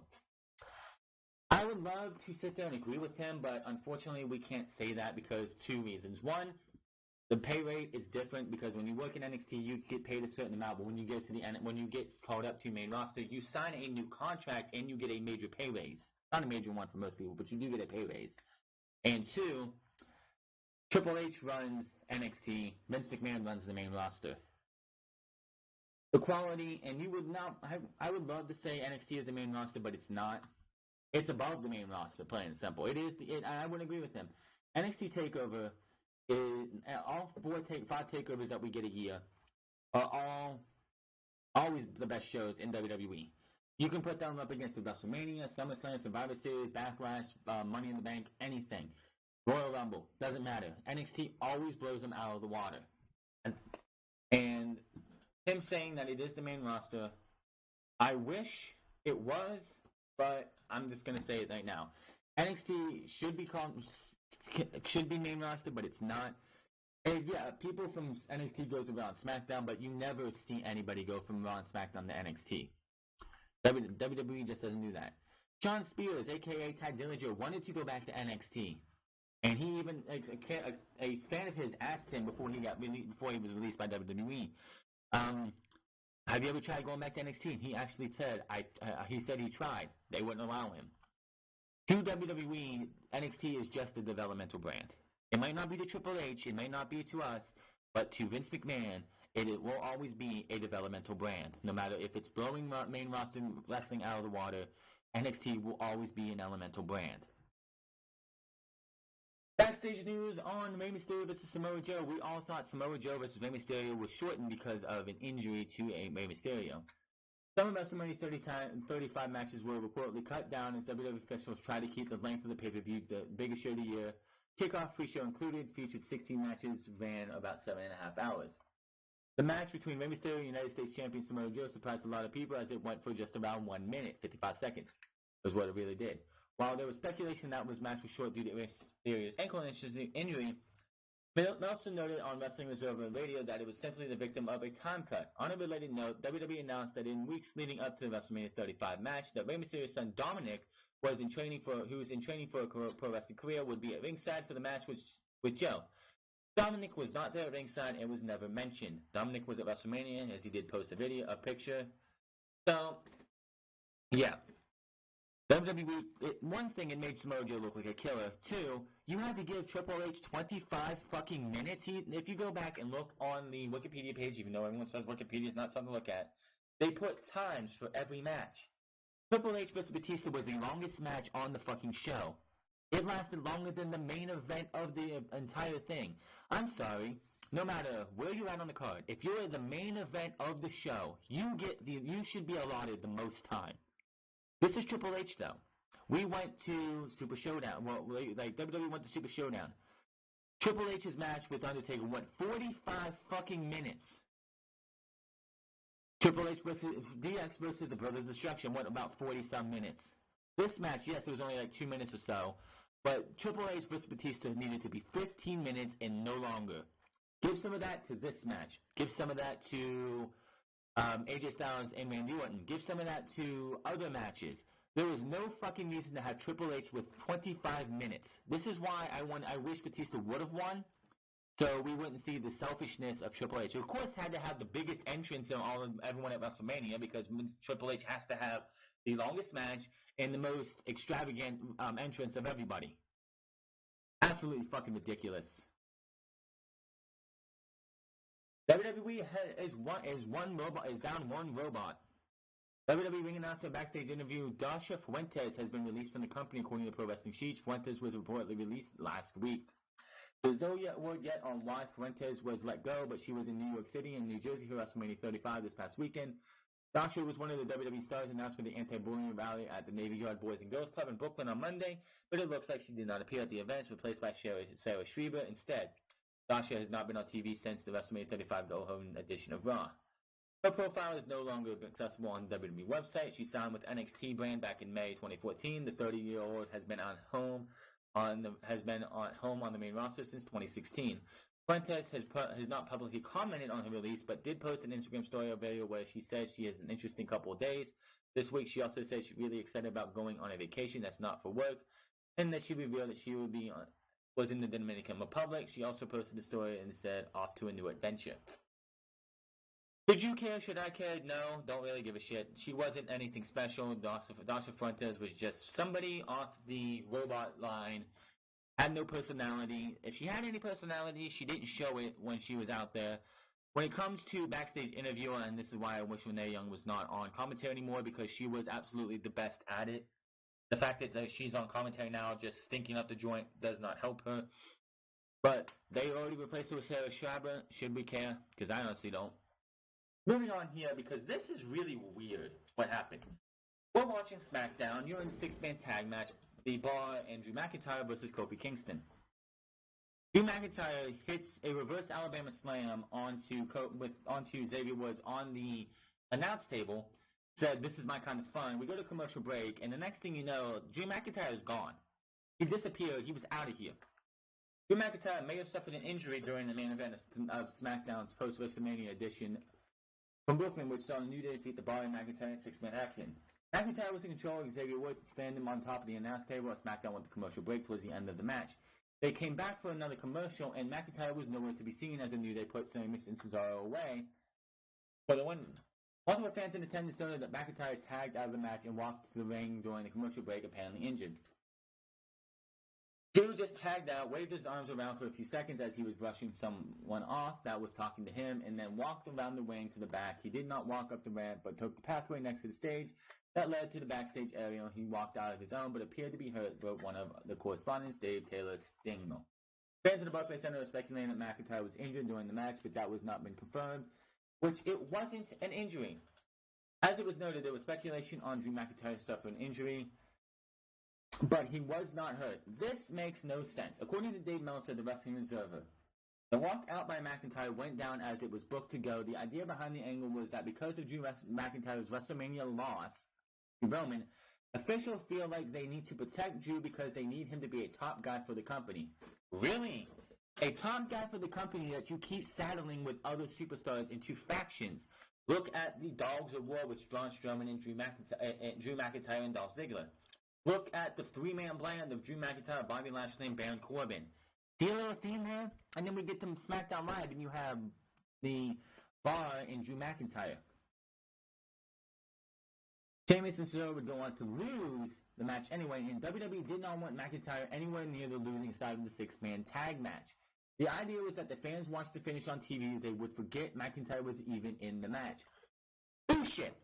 Sorry, Vince. That was, like, why would you even bring him out there? If you're trying to protect Drew McIntyre, why would you not just put him in a match with somebody and just have him kill them?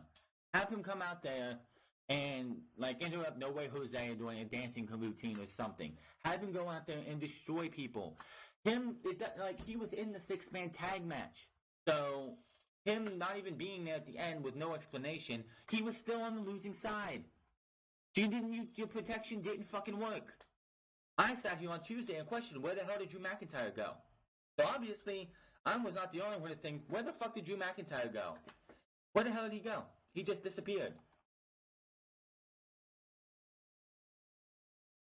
We still have some more on this. As I noted earlier in the day, McIntyre is not injured after a strange disappearance during Tuesday's SmackDown main event, which saw the New Day win a six-man tag match over Drew and the Bar. McIntyre had been in control of Woods at one point, but he disappeared during a commercial break and was never seen on TV again. Fans in the arena saw McIntyre walk the ring and to the back, indicating an injury. The report from the morning edition noted that the walkout by McIntyre was planned as well. WWE officials wanted to protect him.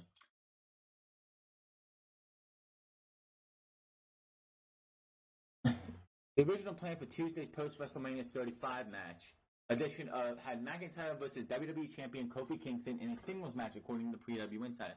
The match was changed to a six-man tag match as the day progressed, but there's no word on why they nixed the single match, but it could have been to help protect McIntyre. It was also purported that WWE cut time from the six-man main event to finish the match was to focus on the New Day being the Bar, and there was no time to explain taking McIntyre out of the equation. According to that is why McIntyre was instructed to return to the back. If you wanted to, again, I'll ask this: if you wanted to protect Drew McIntyre, why the fuck would you put him in the match anyway? I noticed that it was weird because I did notice that people who are usually more keen on this stuff than I am didn't notice it, but I did. I did. Why am I the only person who noticed that Drew McIntyre disappeared? Because if that's true, then I guess the idea worked. But for me, it didn't. Why would you put him in the match anyway? Because Drew McIntyre lost a match to the New Day. No matter how much they want to square it up, he lost a match to the New Day in a 6-man tag match. Why they nixed the single match between him and Kofi Kingston is obvious. Because they want to protect him, in their words, they want to protect him, and him losing straight up to Kofi Kingston for the WWE Championship or any non-title match would have been just adding more dirt to the burial known as Drew McIntyre. This did not help one bit. I guarantee you. This was more for the fans who were at home who didn't see anything because the fans there would have been like, oh, he's just injured. But no, that's one of the things. It's like, why would you even put him in the match if all you were going to do was pull him away? Seth Rollins versus Brock Lesnar. What was the original plans? And I'm glad that they made a change. The WWE Universal title match between Brock Lesnar and new champion Seth Rollins was originally scheduled to go late in the WrestleMania 35 card, but plans would change late in the day. The original plan was Rollins vs. Lesnar to take place right before the winner takes all main event between Charlotte Flair, Ronda Rousey, and new Raw and SmackDown Women's Champion Becky Lynch, according to PW Insider. The decision was made to move Rollins vs. Lesnar to the opening match right after the segment with Hulk Hogan and Alexa Bliss. Hogan had no idea why Paul Heyman was coming out to the ring to introduce the Universal title match because Rollins vs. Lesnar being moved to the opening slot was a late change made after Hogan was informed of his segment with Bliss earlier in the day. It was also noted on WrestleMania Sunday afternoon that the latest run sheet had Styles vs. Orton being the opening match. The new report confirms that the original plan was for Orton vs. Styles to open. PW Insider noted that Hogan was not the only one surprised Heyman coming to the ring. The change in the lineup for matches was made official around 3:30 p.m. Eastern Time. Right around the time doors opened for fans at MetLife Stadium, the final lineup change may have been done to accommodate Lesnar so he could fly back home as soon as he was done with his match. The rest of the card took place in the original order that officials had scheduled. Lesnar and Heyman were the ones to push this. As it was previously reported, Brock Lesnar vs. Seth Rollins WWE Universal Championship match. Shortly before the show went on the air at 3:30, the match was changed to open the show. It was the first time that a Lesnar match had opened a pay-per-view, according to the latest edition of Wrestling Observer newsletter. Lesnar and Heyman pushed for the match to go on early. And also noted that the decision was likely made because they knew, and this is absolutely true if this is true, they knew it would be better received for when the show opened rather than towards the end of the event, which was the longest WWE pay-per-view in history. Lesnar vs. Rollins ended up starting at 5:15 p.m. Eastern Time, or 7 p.m. I don't know why it says 5 p.m. Eastern. That's 7 p.m. 7:15 p.m. Eastern Time. Had it went on originally scheduled, it likely would have taken place over a few hours later at 11:30 for 4 hours later at 11:30 p.m. Eastern Time, which was when Bobby Lashley vs. Finn Balor in a Continental title match started right before the main event. Rollins defeated Lesnar to win the Universal Championship. As of this writing, Lesnar is not officially scheduled to have any future WWE events. Lesnar is reportedly in talks with UFC for a potential fight against UFC heavyweight champion Daniel Cormier. That was one of the smartest moves they made. As you saw, going after everything after Kofi Kingston. Everything after Kofi Kingston was just dead. The crowd was dead for everything. Pretty much everything. From, other than Triple H pulling out the nose ring of Dave Bautista and the table spot in the Women's Championship match, Finn Balor, the Demon, got almost no reaction because of when they put him on the show. Everything after Kofi Kingston's win should have been cut from the show except for the main event. Because quite honestly, the show went way too long and you could not get the fans back. As soon as Kofi Kingston won the championship, that crowd was like, well, we're done. We're just going to sit here and sleep. Which, honestly, I wish the crowd would have slept for the next 2 hours. Because anything after that, up until the main event, did not mean anything. So, Brock Lesnar and Paul Heyman was smart because if this match would have happened at the time that Finn Balor and the Demon versus Bobby Lashley was happening, holy fuck, man. That's... Like, you see the reaction, if you go back and watch the reaction to Seth Rollins beating Brock Lesnar, the crowd would have not given two fucks because this show was going on too long as it is. So if it was Paul Heyman and Brock Lesnar's like, no, let's get this thing over with now, not later, then love him or hate him, Brock Lesnar knows when to, like, Brock Lesnar knows better than, knows, like, how to get a good reaction from the fans, even if WWE doesn't want it to. If it's Paul Heyman's somebody they gotta listen to. So that's why that went on first. Yeah, even WrestleVotes came out and said, like, I believe during the pre-show that the first match was going to be Ray J Styles versus Randy Orton. But no, that was the second match. And what we got was the first, from match 1 to match 9 or 8 or whatever Kofi Kingston was, we had a pretty decent show, minus the Iconics winning the tag team titles, which will never sit right with me or anybody else. Everything in that block between Steph versus Brock Lesnar and Kofi Kingston versus Daniel Bryan, if that was WrestleMania, from Seth Rollins to Brock Lesnar and Kofi Kingston and Daniel Bryan, perfect, not a perfect show, but a good show, great show. Everything after that did not need to be there outside the main event. Just saying. Former WWE Hall of Famer to wrestle more for WWE. There has been talk of having WWE Hall of Famer Beth Phoenix wrestle more for the company going forward, according to PW Insider. The Glamazon may end up working matches for the annual post-WrestleMania tour of Europe that kicks off next month. Phoenix recently came out of retirement for a tag match on Raw, which was absolutely useless. Why they wasted her return for Raw made absolutely no sense to me. Oh, it's to promote the WrestleMania match. WrestleMania is already promoted by that time. On the go-home show, you don't need to do anything for WrestleMania. WrestleMania is already done and ready to be promoted. And then they went to the Fatal 4-Way, in which, of course, the Iconics stole the championships, and so on and so forth.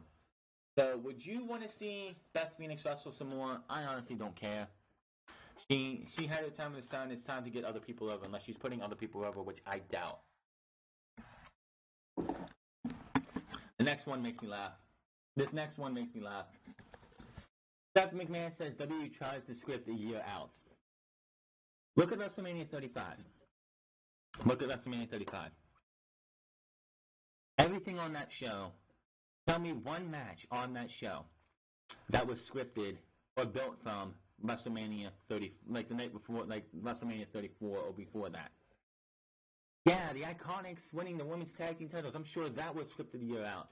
Bobby Lashley and Finn Balor for the Intercontinental title, I'm sure that was scripted out a year out. Triple H and Batista, I'm sure they were building that and putting that together since Raw 1000 or a year out.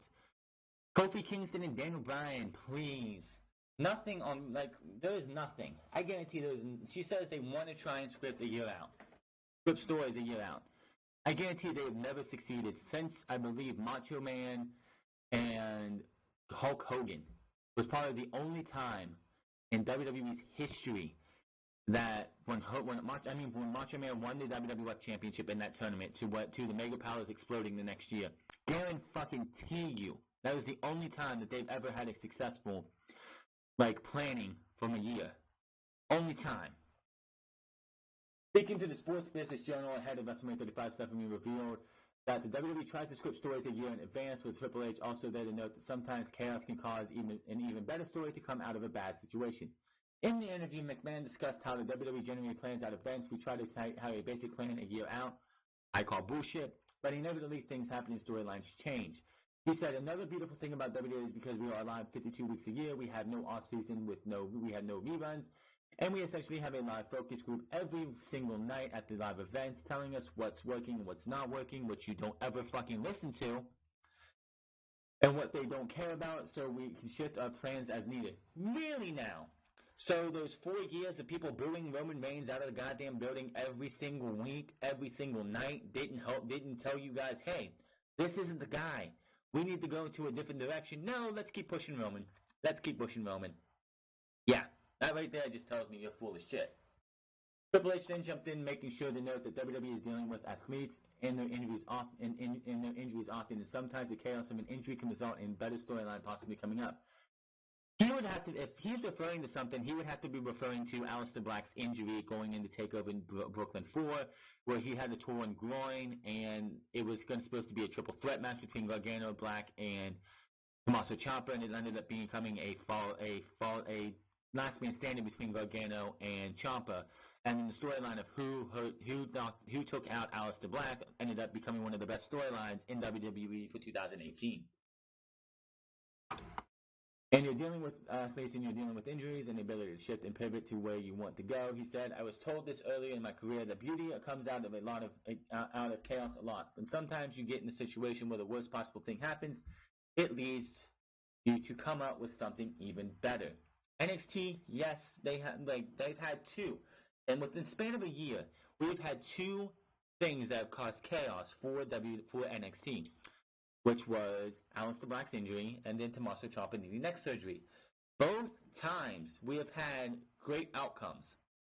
We had a great takeover match between Johnny Gargano and Aleister Black in NXT TakeOver War Games, which stemmed from the entire Aleister Black being taken out, which honestly turned out to be Johnny Gargano.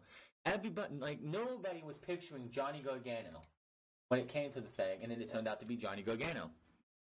And then, of course, this past week, a couple weeks, where we had Johnny Gargano was supposed to face Tommaso Ciampa in a 2 out of 3 falls, and it turned out to be Adam Cole versus Johnny Gargano in a 2 out of 3 falls, in which Johnny Gargano reigns supreme as NXT champion. Will he hold that title for very long? I don't think so. We'll have to wait and see. But for the main roster, I don't believe that was shit. The only time, I guess you can say the only time in the last 10 years that WWE has successfully gotten something planned out a year out was Roman Reigns versus Brock Lesnar, and that's because they did everything they could to make that happen. They force-fed Roman Reigns to us, force-fed that Roman Reigns' spear, and they still do this. Roman Reigns' spear is next to the RKO and the F5 right now as the most protected move in WWE.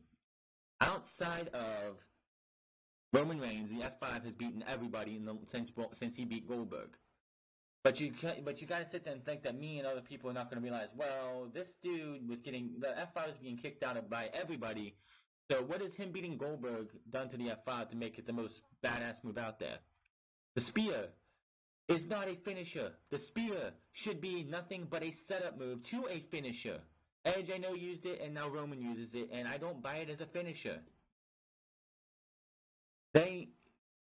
Anytime they want to do something, we can see the end goal, and things end up happening. There's a reason. They say they want to try and do a year out, like they're booking towards WrestleMania 37 right now, or they're planning a year out. The reason they don't succeed in that is because injuries happen all the time. We're going to talk about an injury that's happening right now that's going to sideline one member of the New Day. And if people trying to speculate a member of the New Day turning on Kofi Kingston to start a heel run, this injury just knocked that out for at least 6 to 8 weeks. So by the time he comes back, any thoughts of a possible heel turn would just make no sense. And this is terrible. WWE has confirmed that Big E is currently dealing with a knee injury and is not cleared to compete. And WWE announcement picked up on an earlier tweet from Big E where he has indicated a torn meniscus. There's no word yet if he will need surgery or how long he'll be out of action. As noted, it was speculated that he suffered the injury while taking a crossbody from Cesaro in Tuesday's SmackDown main event, which saw the New Day defeat the Bar in Drew McIntyre. Big E's announcement on the injury, he said, Big E suffers torn meniscus. This is the announcement from WWE. Big E of the New Day has suffered a torn meniscus, according to the tweet from the superstar posted in. He is not currently medically cleared. Stay with us on all digital platforms for more details on Big E. Making mincemeat of my meniscus crossbody, cooked the cartilage. Bye for a bit. That was from his Twitter account. This sucks.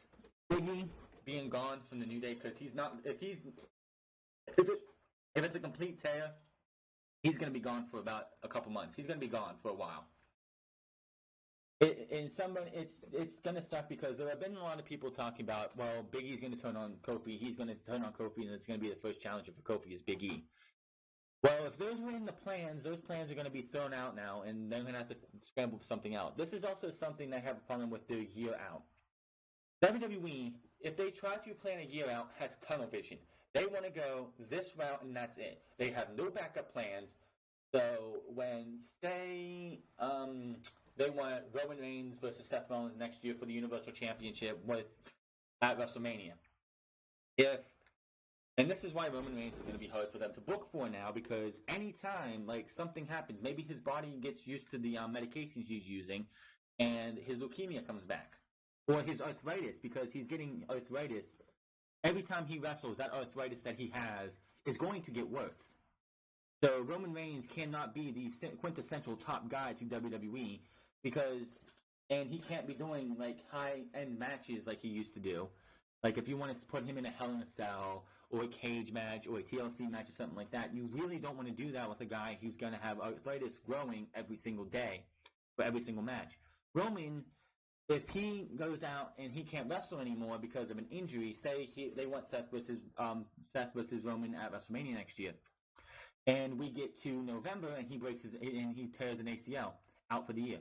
WWE's plans of Roman versus Seth is out the window, and they have to scramble to find something else.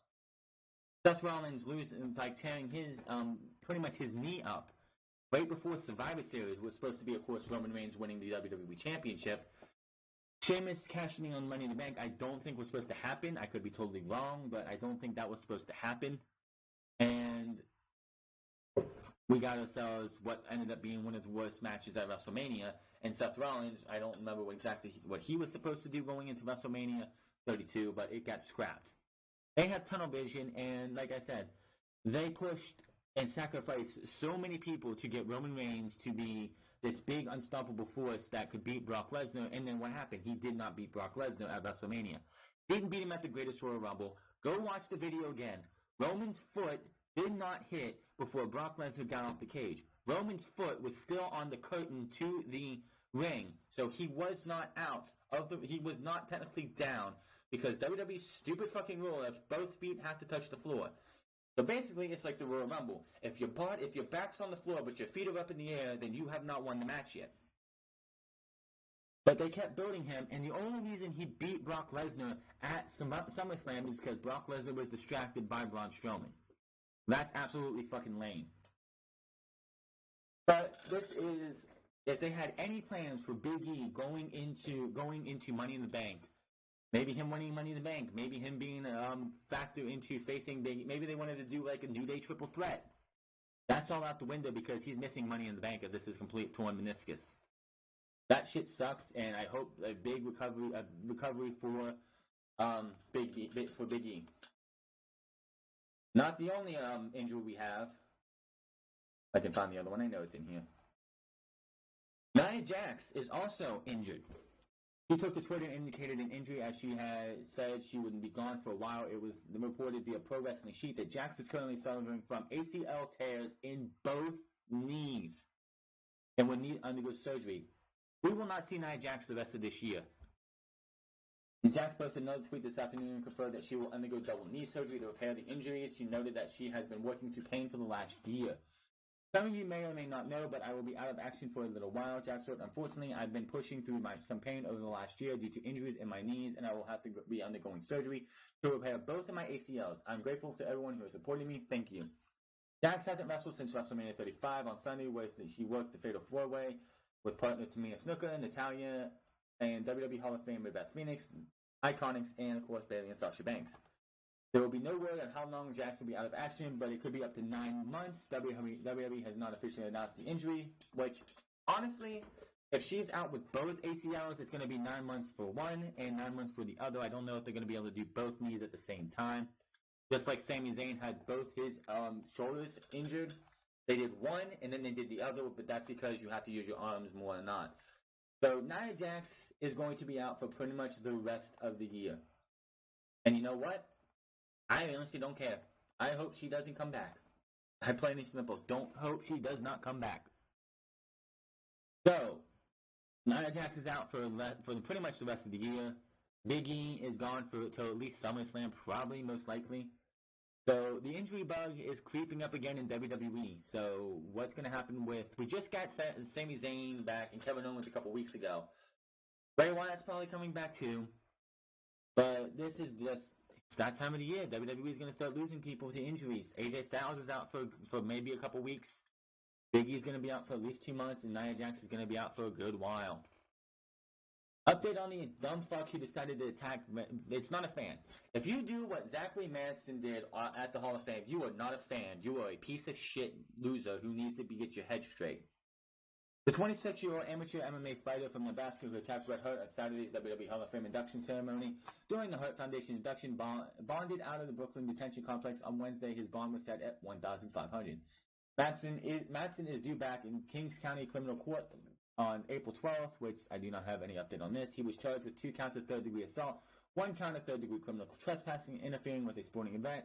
Madsen, who has a public defender, will be facing up to 1 year in jail for each count of assault. If he's found guilty, the judge at his hearing earlier in the week also granted an order of protection against Madsen to Hart and the WWE security guard that also suffered minor injury in the attack, Thaddeus Jones. During the arraignment, Madsen's lawyer urged the judge not to set bail, urging that Madsen was agreeable and cooperative and that would be hard for him to come up with the money. As noted, prosecutors said to court that Madsen told police that it felt like the right time for him to attack Bret on Sunday night during the induction. He was quickly taken down by security and a couple of wrestlers, including Ronda Rousey's boyfriend Travis Brown, who beat the living fuck out of him, Dash Wilder, who got the final shot on him, and Davey Boy Smith, who also lit this fucker up. Shane McMahon, New Day, Bret himself, and others. Madsen was taken to the back by security and handed over to police, then booked in jail. Hart and Jones are examined at local hospital, but released after the incident. Hart was said to be dealing with pain and stiffness in his hip. In the incident, Jones was kicked in the ribs by Madsen. WWE issued a statement on the incident and said that the man has been turned over to the proper authorities.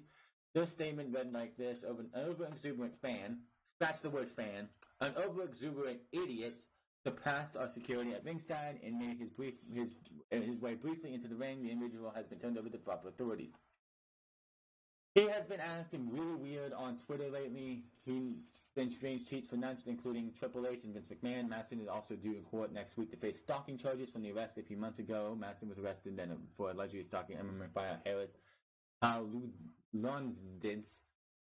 That was Madsen's study that's related to the situation with that individual. So, basically, this guy is a piece of shit. This guy is not a fan. He said this is the right time to attack Bret Hart. What the hell does that even mean? There is speculation now that WWE is going to close off the Hall of Fame to fans, which would be shit. It would suck for people who love to go to these things. But honestly, if it's what they do, it's what they do. What they need to do if they want to keep the fans there, just go back to the setup you had last year and years before that. There was no reason to do this whole ring that you did this year. That was absolutely stupid. Because that leaves you open for this.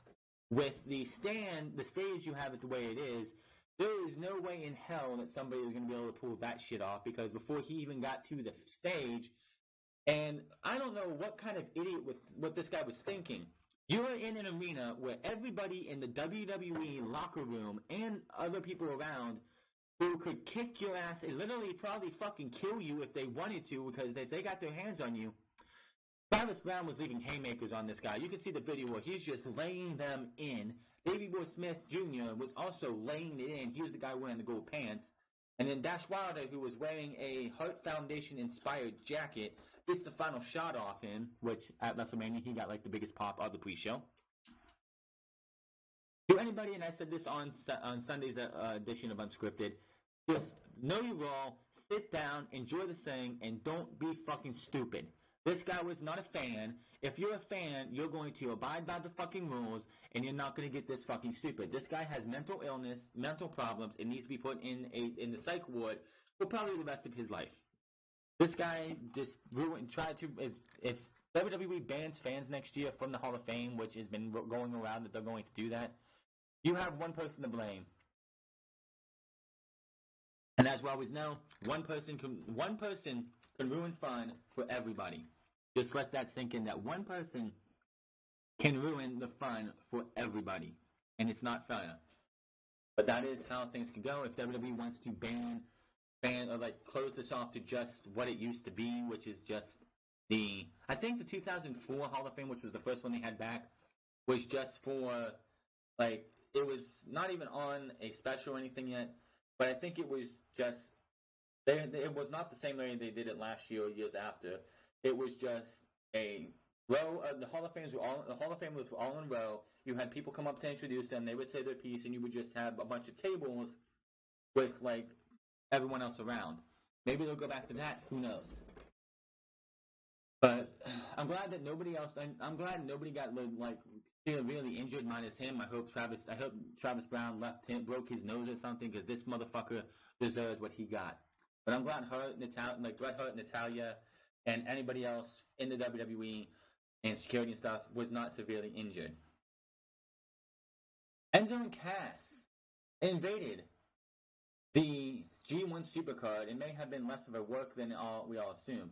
The former WWE stars hopped the railing after a match, getting into a brawl with Bully Ray and others at ringside, according to the source. The angle was planned, and the newly christened Enzo, NZO, and Kaz XL, CAZXL, are expected to show up in ring on soon. However, they are not officially signed contracts with the company at this time and have no future dates planned. The pair interference was kept secret from almost everyone, including Tama Tonga and Tonga Loa, who were celebrating their victory during the commotion. No one on the New Japan side of things was told either. Tama Tonga and Tonga Loa were reportedly mildly disgruntled by the interference, walking away instead of getting involved in the brawl. While Enzo and Cass wait to sign new contracts, they're trying to make bank on a new line of shirts bearing the phrase, you can feel when it's real. In my opinion, this was probably the best thing for Enzo and Cass. Of course, a lot of people were not happy about this. You can actually see in videos from fans that there were people chanting "fuck you, Enzo." People weren't throwing any hate to Cass, but they were throwing hate to Enzo for what reason or another. I told you my feelings on the guy back on like one of the first few episodes of Unscripted, because right as I started doing this podcast, the whole shit between him happened. But these guys, even though I knew they weren't going to do anything big in WWE, were better off together than apart. Big Cass was not ready on his own in WWE. Enzo was a nuisance backstage, and they punished Cass because of Enzo. They broke these two up, tried to make him a big star. He tore his ACL in a false count anywhere match or a no holds barred match or whatever it was between him and Enzo.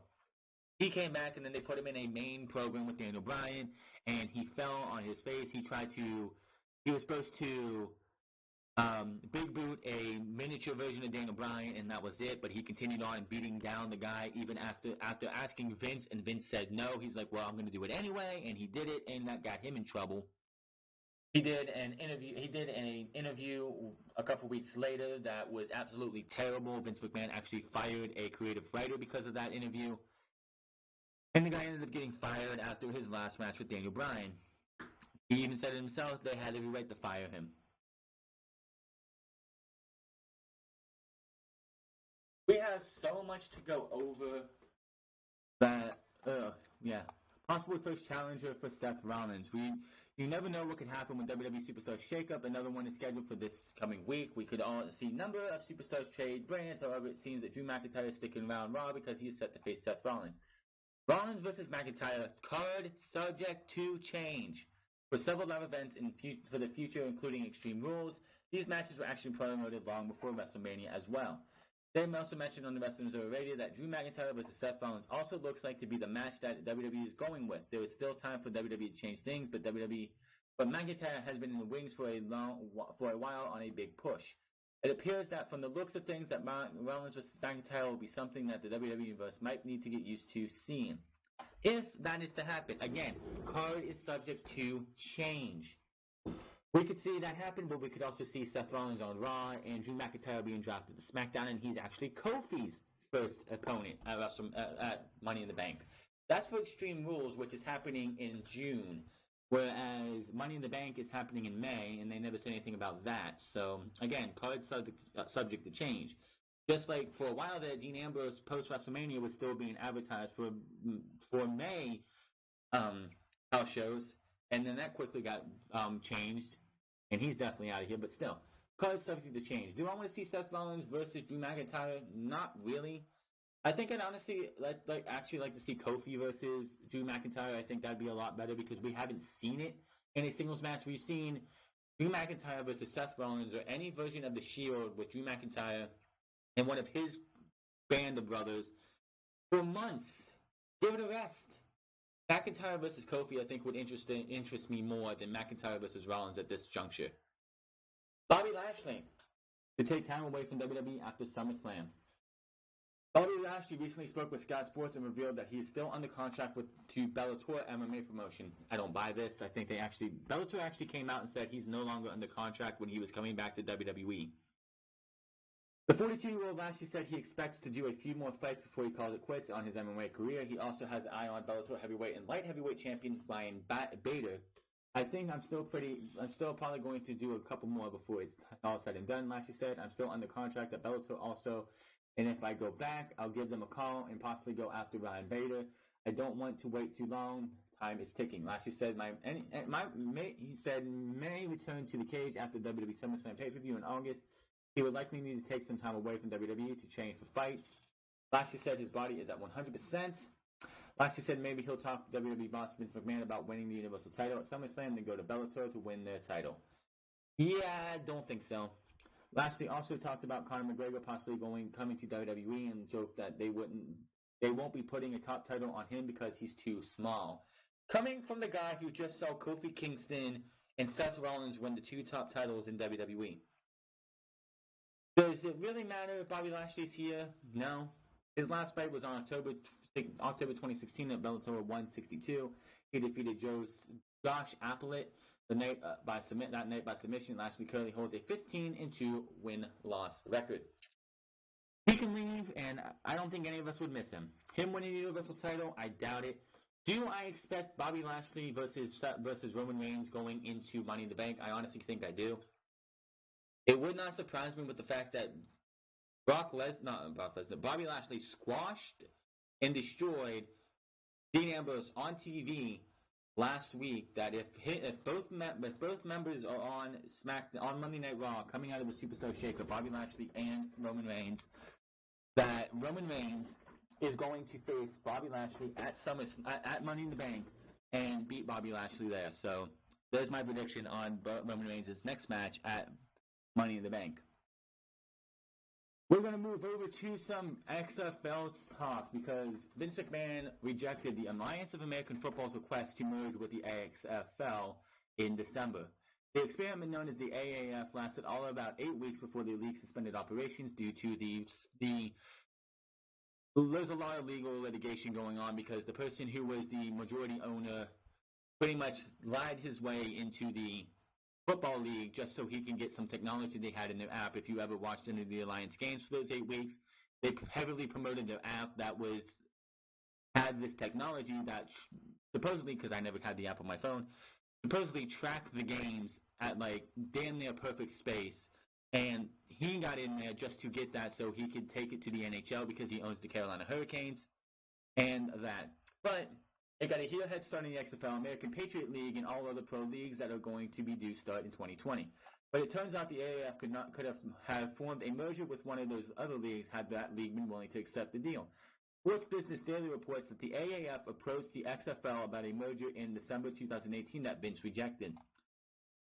AAF season didn't start until February 2019, so it was clear that the league was a dire straits dating back to late last year. Per the reports, the AAF was already running out of money and was in life support. XFL representatives didn't not immediately returning requests for comments on report per Fox Business. That was because the league's primary investor, former USFL player Reggie Fowler, did not come through with the $28 million payment around Christmas.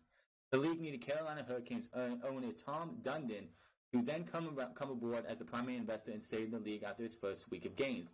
Dundon pledged $250 million in funding and also became the league's chairman. But Dundon wasn't enough to keep the AAF afloat, and they were reportedly losing $10 million per week before pulling the plug. To anybody who doesn't realize, you're going to be losing money every week as a startup, especially a startup sports league. You're going to be losing money every single week for the first few years. AAF co-founder Charlie Ebersol, whose dad Dick Ebersol was a partner of the original XFL, has not publicly commented on the demise of the AAF. Right when the AAF season started, Charlie said he had enough funding for a multi-year run, but it ended up being just a multi-week run. The XFL revival is slated to begin in 2020, and McMahon is self-funding the league by selling hundreds of millions of dollars of his WWE stock. Now,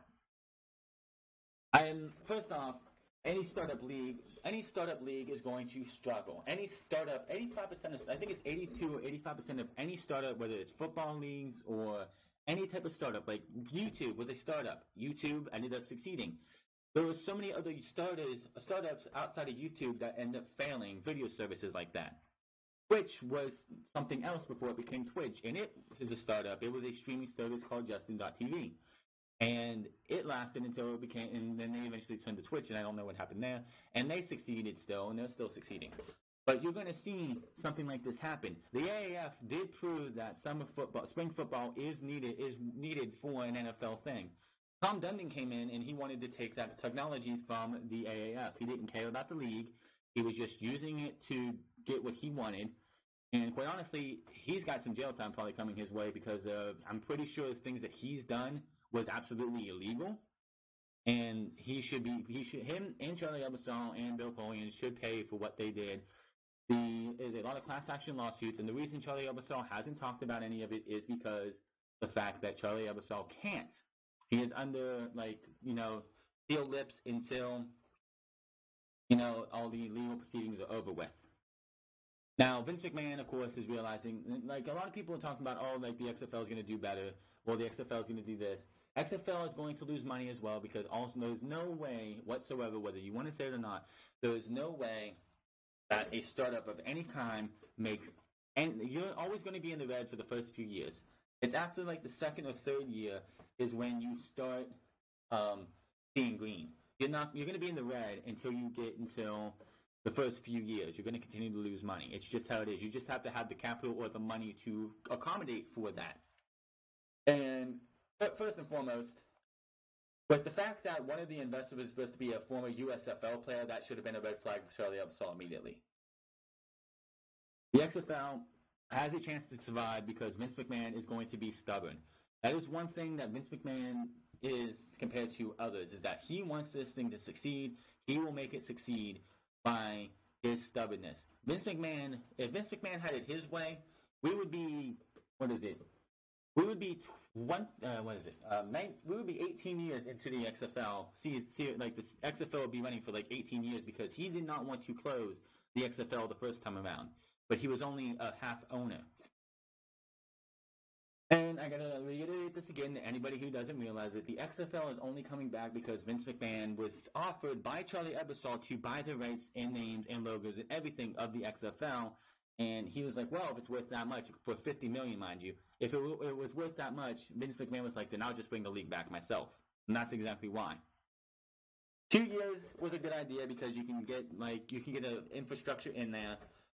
The biggest problem that the AAF should have did was, like, they should have been like, well, we ain't got the money. We're going to, like, instead of pushing on along, it's like, we're just going to delay another year. We'll come out in 2020 as well.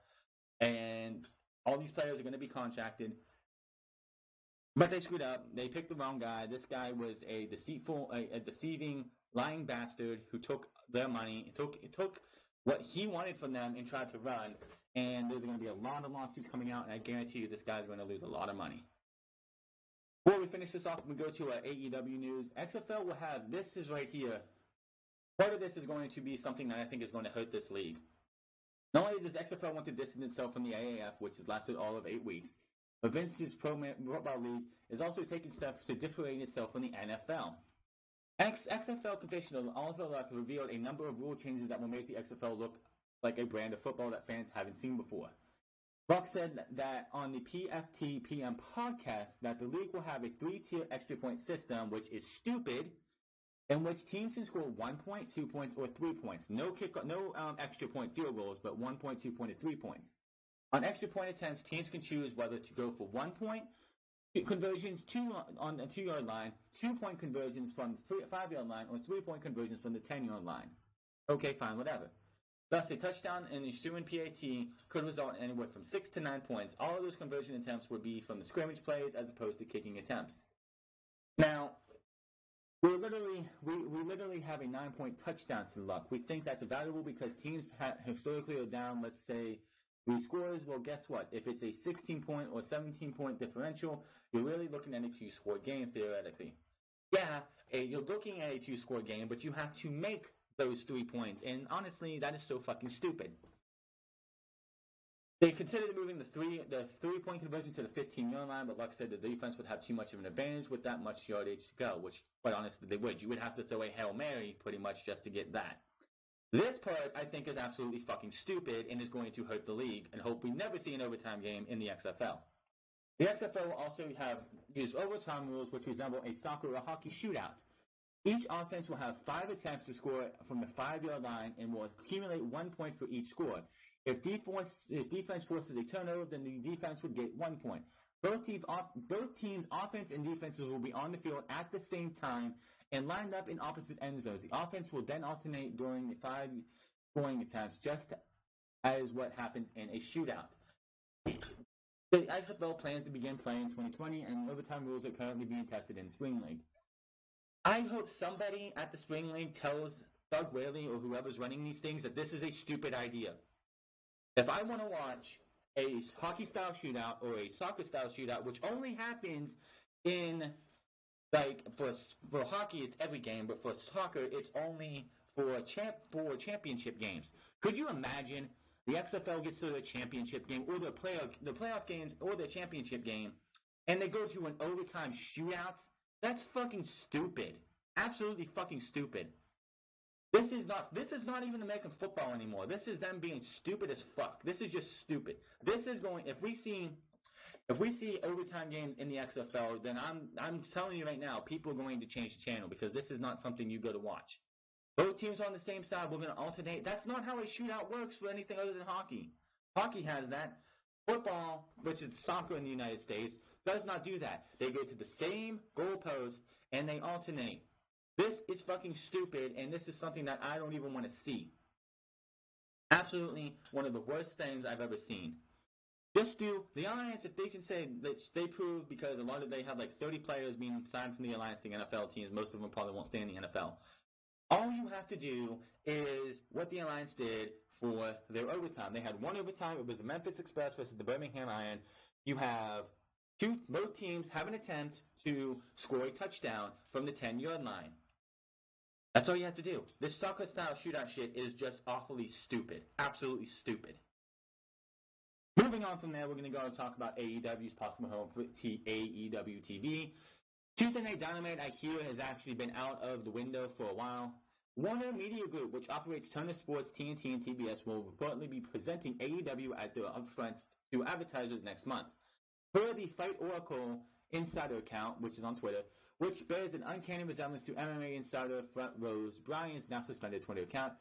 We had heard for a while now that AEW was close to signing with Turner, however, the information was usually off the record. Upfronts are where major television networks like NBC, like Monday Night Raw is going to be at the upfronts for NBC Universal when they go and do their stuff for USA Network, Sci-Fi, and everything else. This is where Nia Jax, who was the Raw Women's Champion at the time, challenged Ronda Rousey to a Raw Women's Championship match last year going into Money in the Bank. They make presentations preview the upcoming fall and mid-season shows so the advertisers can purchase commercials on them ahead of time.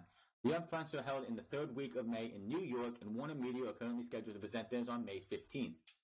As previously reported, the Hall of Famer Jim Ross, who signed a 3-year deal with AEW earlier this month, recently told WFAN Radio in New York City that AEW will have a weekly 2-hour live show that premieres in October while Ross declines to provide any additional details. He did say that the AEW TV show will air on major networks that everyone will have access to. During the interview with WrestleMania, AEW executive Cody Rhodes told us that the potential deal could create a massive shift in pro wrestling industry. A lot of information that's out there is very accurate about what we're seeking to do, Greg said, but I don't want to discourage any future partners. I can say that people have really been really calculated about how we roll announcements. We want to be proper. Can't just start an entire business, stand at a podium in Jacksonville and say, hey, here's the entire business funnel. Here's all of our plans. Here's X amount of money. We can't do that. I know the business of people is very entertaining, but I think if people will put their trust in us like they have, we won't let them down. Turner Sports has been a long broadcast history with professional wrestling, as Turner Broadcasting System purchased Jim Crockett Promotions in 1988, which rebranded as WCW. WCW programming aired on TBS and TNT, which WCW Monday Night Show and TBS going head-to-head with WWF Monday Night Raw from 1995 until it was TNT, not TBS. Until the company sold into WWE in 2001, Monday Night Show would even surpass Raw in the ratings for 83 consecutive weeks, from 1996 to 1997. It's going to be on TBS. If they're going there, it's going to be on TBS, and we'll explain in a minute. There was talk of it being more not airing all year round, but that's not true. As noted earlier on Thursday, All Elite Wrestling is said to be in advanced talks with Warner Media / Turner Sports for their weekly TV show, believing to air on TNT, TBS, or True TV, but most likely TBS. It was noted that the deal is definitely not signed, and talks are pretty complex, but not imminent. It's not sure. It is not a sure thing that AEW will be revealed as the 2019 upfront presentation to advertisers on May 15th. Which was previously reported on an insider Twitter. No deal has been signed as of Thursday, but there is some truth to TNT, which they want to say TNT possibly in the home of AEW TV shows. According to Wrestling Observer, what is that there is a potential TV deal for the Turner Company and a second proposal from another group on the table. ProWrestling.net adds that the Showtime Network has also talked about a potential rival suitor for AEW programming.